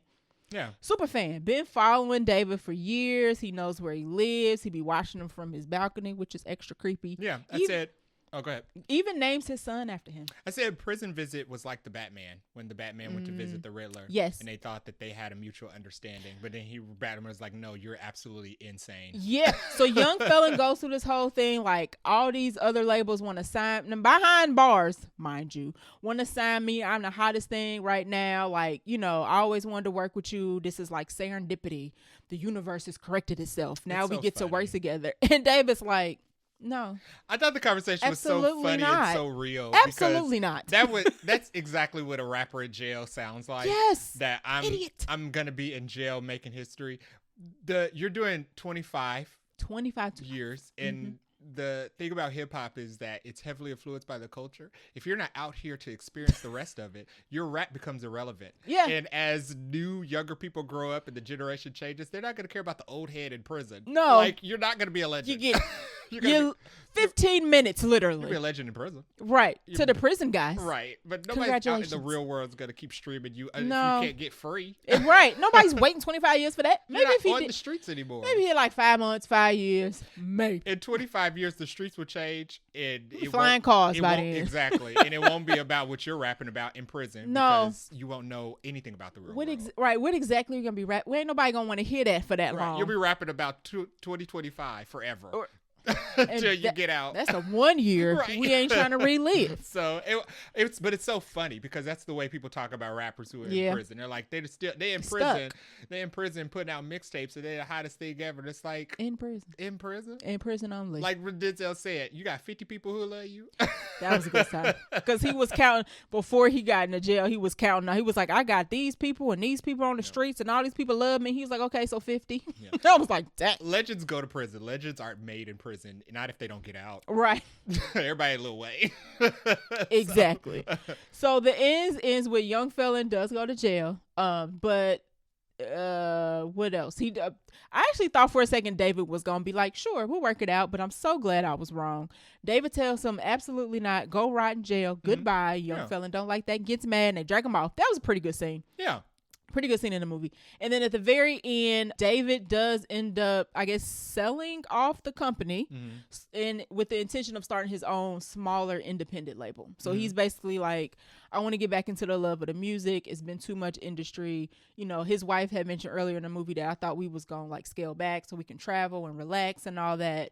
So that's it, basically what he ends up doing. And then Paul, who was the chauffeur, and Kyle basically move on. Like, I think the relationship is still there, but Paul don't want to work with David no more because I think that makes total sense to me. Yeah, you had to mention it because you were like, he had to literally twist David's arm to save his son, and Paul probably feel away about that. Yeah, and I think that's valid. So yeah, like we still friends. Obviously, I know something about you that I can never forget. Right, and that's still your godson, and that's still his godfather, but. Working together, no, and I'm sure hopefully Paul been saving up, so he can like he's also on parole, sell some jewelry or something. He can do something else. I'm sure David will probably take care of him regardless. But the relationship seemed like it was there, but there was a little like different. Yeah, absolutely. I mean that made sense. Right, that was an ordeal on its own. Right. So I would quit anyway because I'm already in close proximity with somebody who wants to kidnap you. Who knows? Maybe the next person wants to kill you. That's true. You don't know. It's a great excuse to quit. Next time they'll get it right or something. Like, right. Or they'll come for me. Right. To be like, oh, he gave up the money for his son. What about you? Let me get you. It's like, no. He had a great excuse to quit just on the fact that this happened, but also the fact that you kind of almost I have let to my look son at you die. different now. Right. So it kind of ends with a happily ever after. Technically, the bad guy goes to jail. The good people get to live and get their money back. In the original High and Low, the guy does still go to jail, but like you said, the shoe mongol actually ends up going to go work for a competitor because now he's broke. And I think he pays the ransom. I don't remember how he doesn't get the money back. I don't think he gets the money back. No, he does. Oh, he does? He gets the money back because it was hidden under Princess Nokia's bed, which I don't think she knew about. Well, I mean, in the original, in High and Low. Oh, no. Yeah, he ends up being broke, but he ends up being more fulfilled, like Phoenician scheme. And the guy ends up going to jail as well. So the endings are not the same. as the original. Spike Lee changes it up a little bit, and the I like motivations are different. And the motivations are different. Mm-hmm. So yeah, I like that. But yeah, technically it was a happy ending. Nobody died. Yeah. Yeah. Nobody died. Yeah. Paul gets his eye cut up. But other than that, it's all right. Everybody's pretty good. Yeah. I think Trey got a sprung ankle from earlier. But other than that, everybody's A-okay. All right, so do you want to do favorite line or scene? I guess my favorite scene would be the scene between Denzel Washington and A$AP Rocky in the recording studio. It was good. Where they're going back and forth. And raps. And Denzel's basically asking him, like, okay, so what? It's a rap battle. What's the point of this? Mm-hmm. Like, you're not getting out of here with the money. Nope. Because you aren't. Nope, because I'm going to get it. Yeah, I'm going to get it. And or you're going to die. Right. And we're still going to get the money. And A$AP Rocky actually tries to kill him. He does. He shoots him through the glass of the studio. I was like, oh, I wasn't expecting that. He didn't try to shoot him on the train, which I thought was weird. Oh, he didn't. I think he was struggling. No. I think that was when they was trying. That fight was a little interesting. But I think he was struggling with Denzel. And Denzel was like whooping his butt a little bit. Yeah. So, okay. I would say mine would be at the beginning with Dave and Patrick when Patrick was telling him, like, you cannot not pay the ransom. That was a good scene. Because he was trying, David was not about to pay. He was like, the way the news cycle is, they'll move on to something else. They will, but every time your name comes up, they'll remember it. Yeah, people move on because it stops being in the news. And Patrick's like, do you hear what you are saying? And even after that, he still was not convinced to pay. No. So a shout out to Patrick because he had some sense. But that was the back and forth between them. I mean, it's not an argument. They're having like a heart-to-heart discussion. But it was good. I like that it came back when him and Patrick are having an argument in the office. And Patrick's like, I just had to convince you to save a child. And you're pulling the moral card with me. Right. The high ground card with me. Like, good. Are you joking? Shout out to Patrick. He was a good actor. Silent MVP of the movie that nobody's probably really going to talk about as much. All right. Do you have any random notes?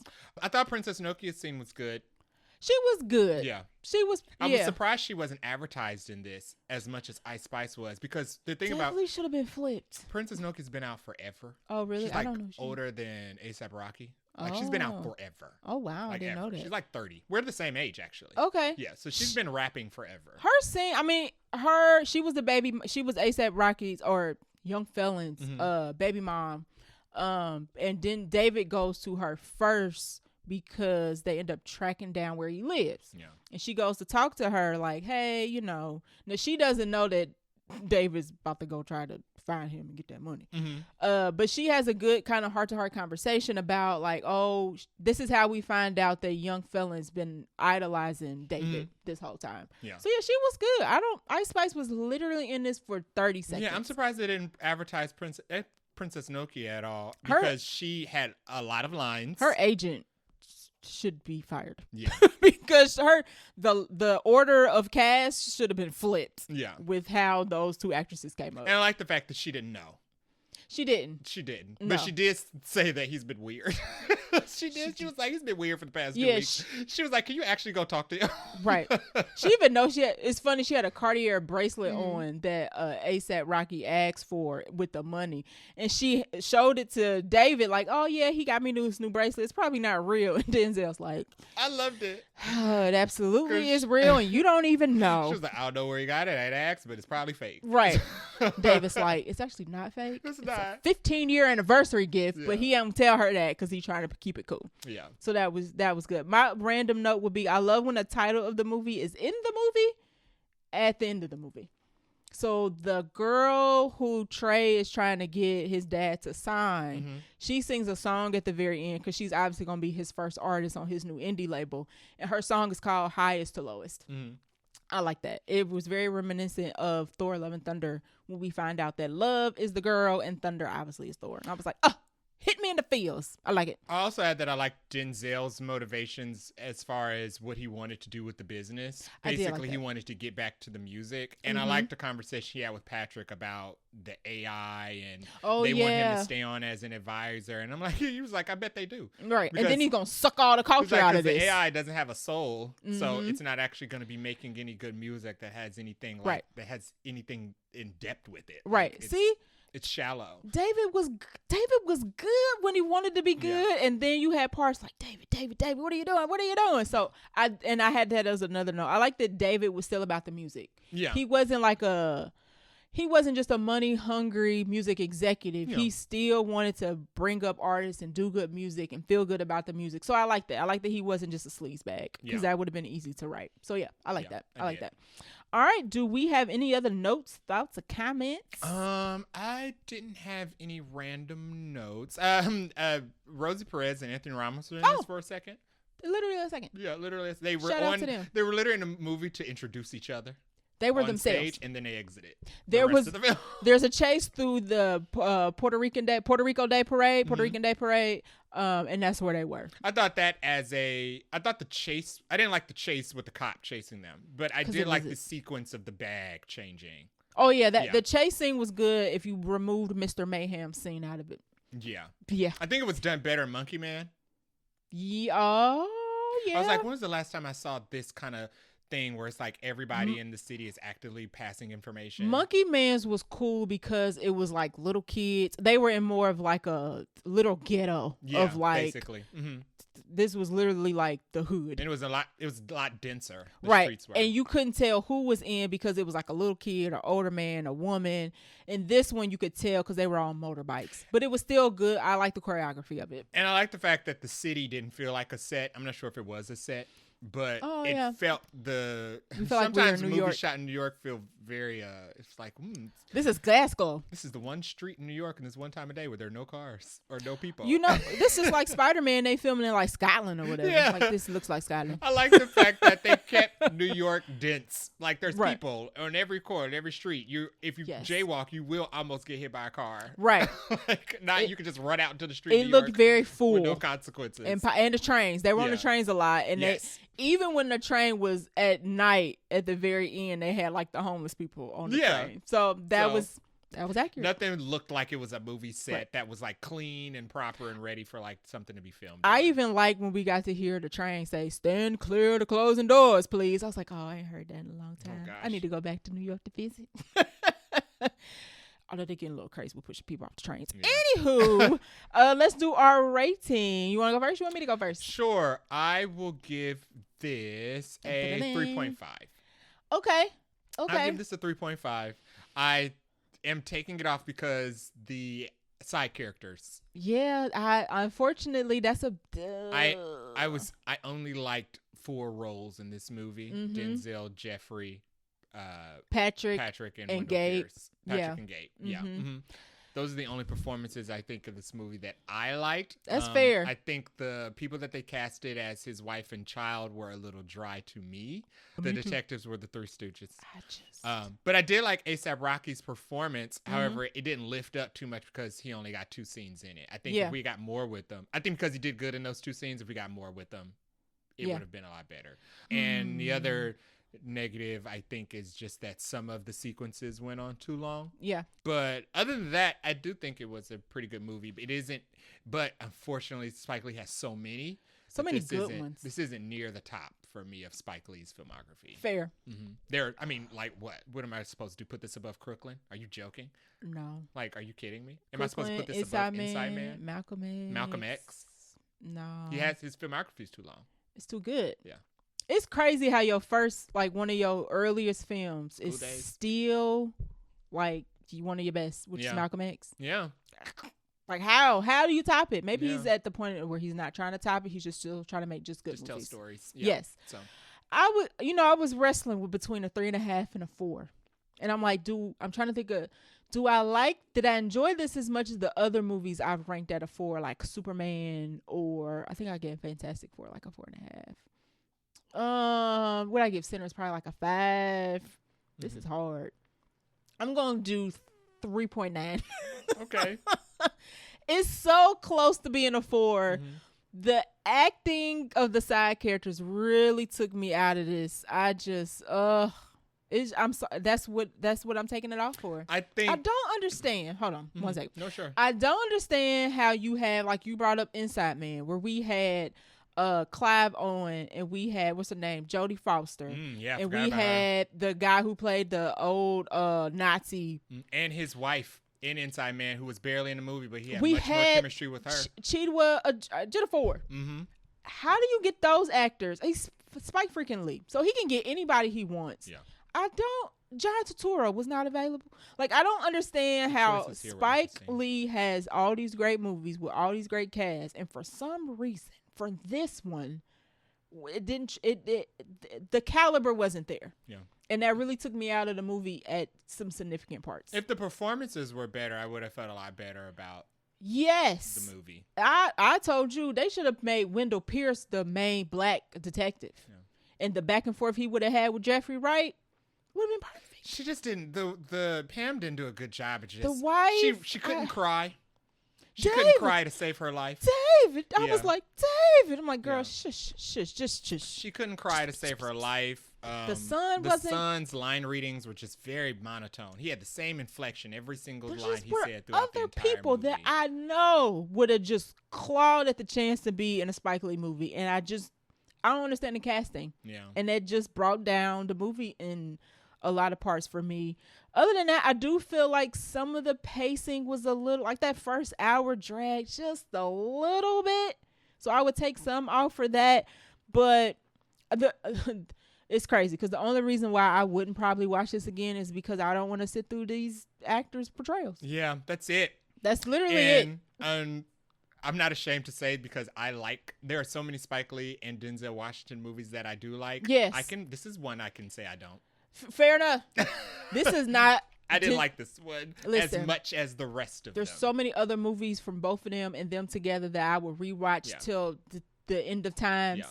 It's okay if one is not. Now, unfortunately, Spike don't put out movies every other year, right? That's so true. Who knows when we gonna get the next one, and who knows when we gonna get the next one with both of them? Yeah. Like the last one was Inside Man, which was 2006. Yeah. So it's been like 19 years. Mm-hmm. So, we don't get these as often, so it's unfortunate this is not like 5 stars. But you know what? That's okay. I have plenty of Spike Lee and Denzel food at my house to watch. Listen, so I'm okay with not having to watch this one turn on Malcolm X or Inside Man. That's more of a feel-good movie. Yeah. And I'll get my feel. Yeah. But it's still good. Yeah. If you should still watch it because it's a Denzel performance that's good. So you're not gonna not have a good time. Yeah.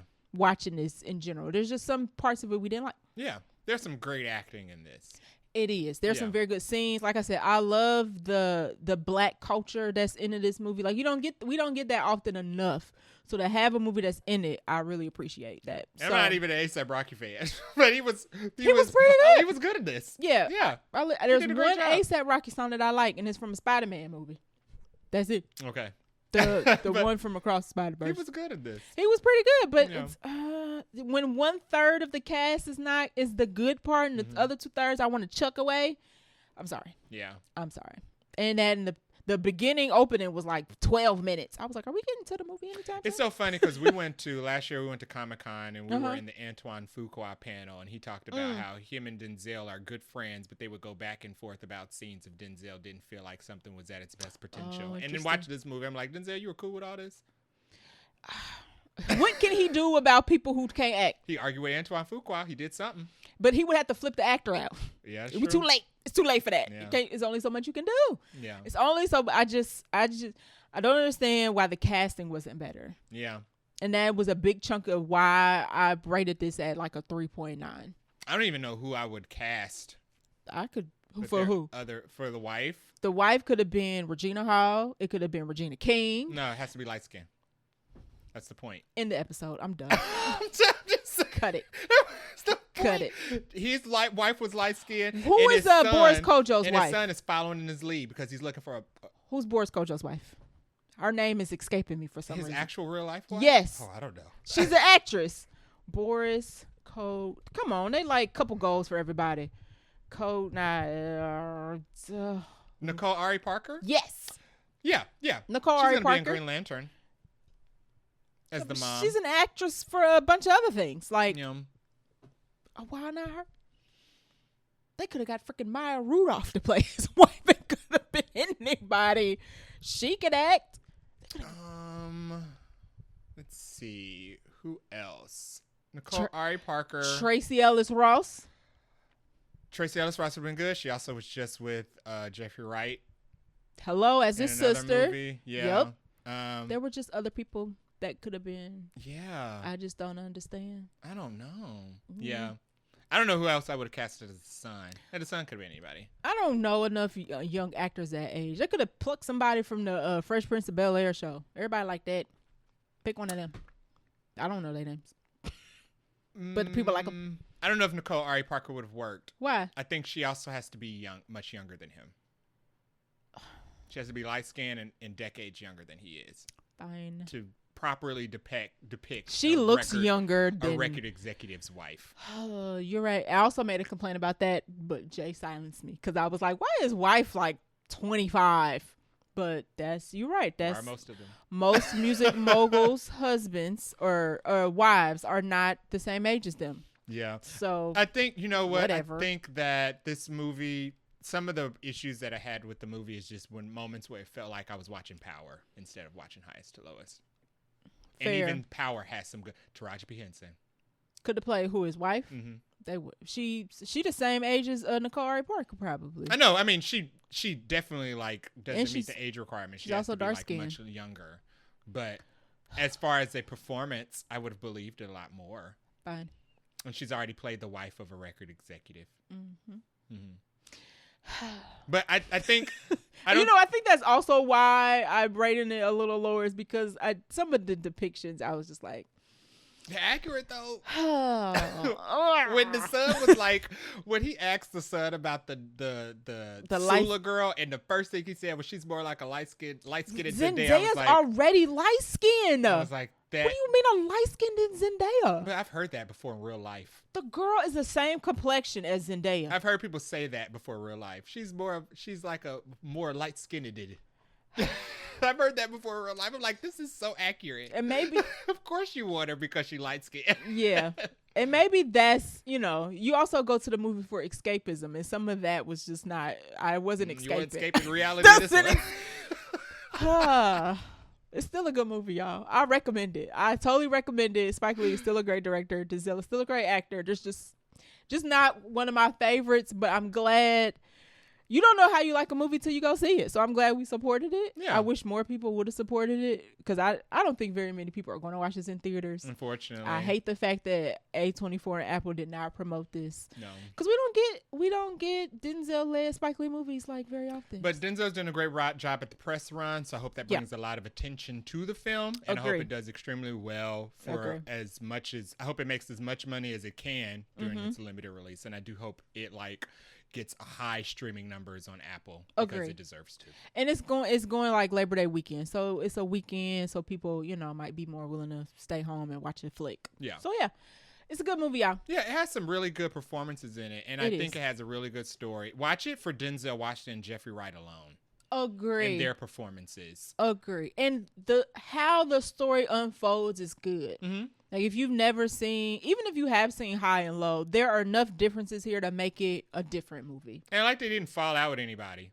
Like Patrick or Wendell Pierce, even though they came at him hard. They came at him with business. They should have. He deserved it. He didn't fall out with him. He deserved it. He so deserved it. Even Wendell was like, see you 2 weeks. Right. Bye. Peace of love. Right. Peace of love and hair grease. Right. So so many things to say. I'm good though. That is our review of Highest to Lowest. Go see it. If you have seen it, let us know what you think. If you have not seen it, watch it and come back and tell us what you thought. Absolutely. Yeah. All right. So what are we watching next week? What are we watching next week? I don't know. So we can either go. I had on the list to see Freakier Friday, but I ain't seen the first one, and I don't think I want to watch it. You haven't seen the first one? I don't want to watch it. Okay. Should I? Do you want to go see Freakier Friday? No. Okay. So no, I'm not gonna bother. I don't think it's necessary. I've seen Freaky Friday. Okay. Yeah. So maybe we can review the next Alien episode. Sure. We're already gonna be watching. There's nothing else coming out? Do you want to What's next weekend? The 20. You asked me too fast. 22nd? Yes. What's this month? August. You're not gonna find nothing there. Movies, August 22nd. Nobody 2? I didn't see the first one. Did you watch the first one? What else? Bunch of sequels we ain't seen the first one for. Well, I have not seen the first one. Oh, okay. Honey, Don't. Okay. That's the murder mystery movie with Margaret Qualley. That actually looks pretty Chris interesting. Evans. The trailer looked interesting. It kind of looks like a. It's not. it kind of looks like a Paul Thomas Ari Aster movie where it's like very set in a very specific period and very specific theme. Like this place only exists in this movie. And everybody's acting like very, very, very specific types of characters. Okay, Honey Don't is okay. Aubrey Plaza.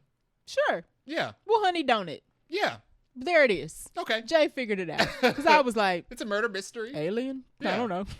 I mean, we watching Alien anyway, so I figured maybe we could. Well, maybe we have an Alien segment. Or Nobody 2. I don't want to see that. At least Honey Don't's only an hour and a half. Oh, perfect. Wonderful. We're going to do that. I was like, it's about to be 2.5 hour mystery. I don't know if I can do Chris Evans being a goof. Yeah. I don't know if I can handle that. But Honey Don't it is. All right. Honey Don't next week. All right, so thanks for listening to our episode and us trying to figure out what the heck we do in next episode. If you like our show, please give it a share. You can leave us a review on Apple Podcasts or on our website, vaguelynerdypodcast.com, where you can also leave us a review that I just said or a voice message, and we will play it on the show if it is nice. If it's not, we will find your boss via your LinkedIn profile. You can follow us on Threads or IG at Vaguely Nerdy Podcast. We are also on Blue Sky, where nobody else is, and the Bird app, Twitter, Vaguely Nerdy Pod. You can reach us at vaguelynerdypodcast@gmail.com if you have any suggestions, questions, or movie review that you want us to look at that's not too horrific, because then I won't watch it. No, nothing too scary. No. Not for sure. Jay, you can send it to me. Jay will watch it, and then he'll give us a review by himself. You can listen to our podcast on the podcast app, and we are also on YouTube at Vaguely Nerdy Podcast. And if you would like to give us a monetary donation, we are on Ko-fi, ko-fi.com at Vaguely Nerdy Podcast. Until next time. Bye.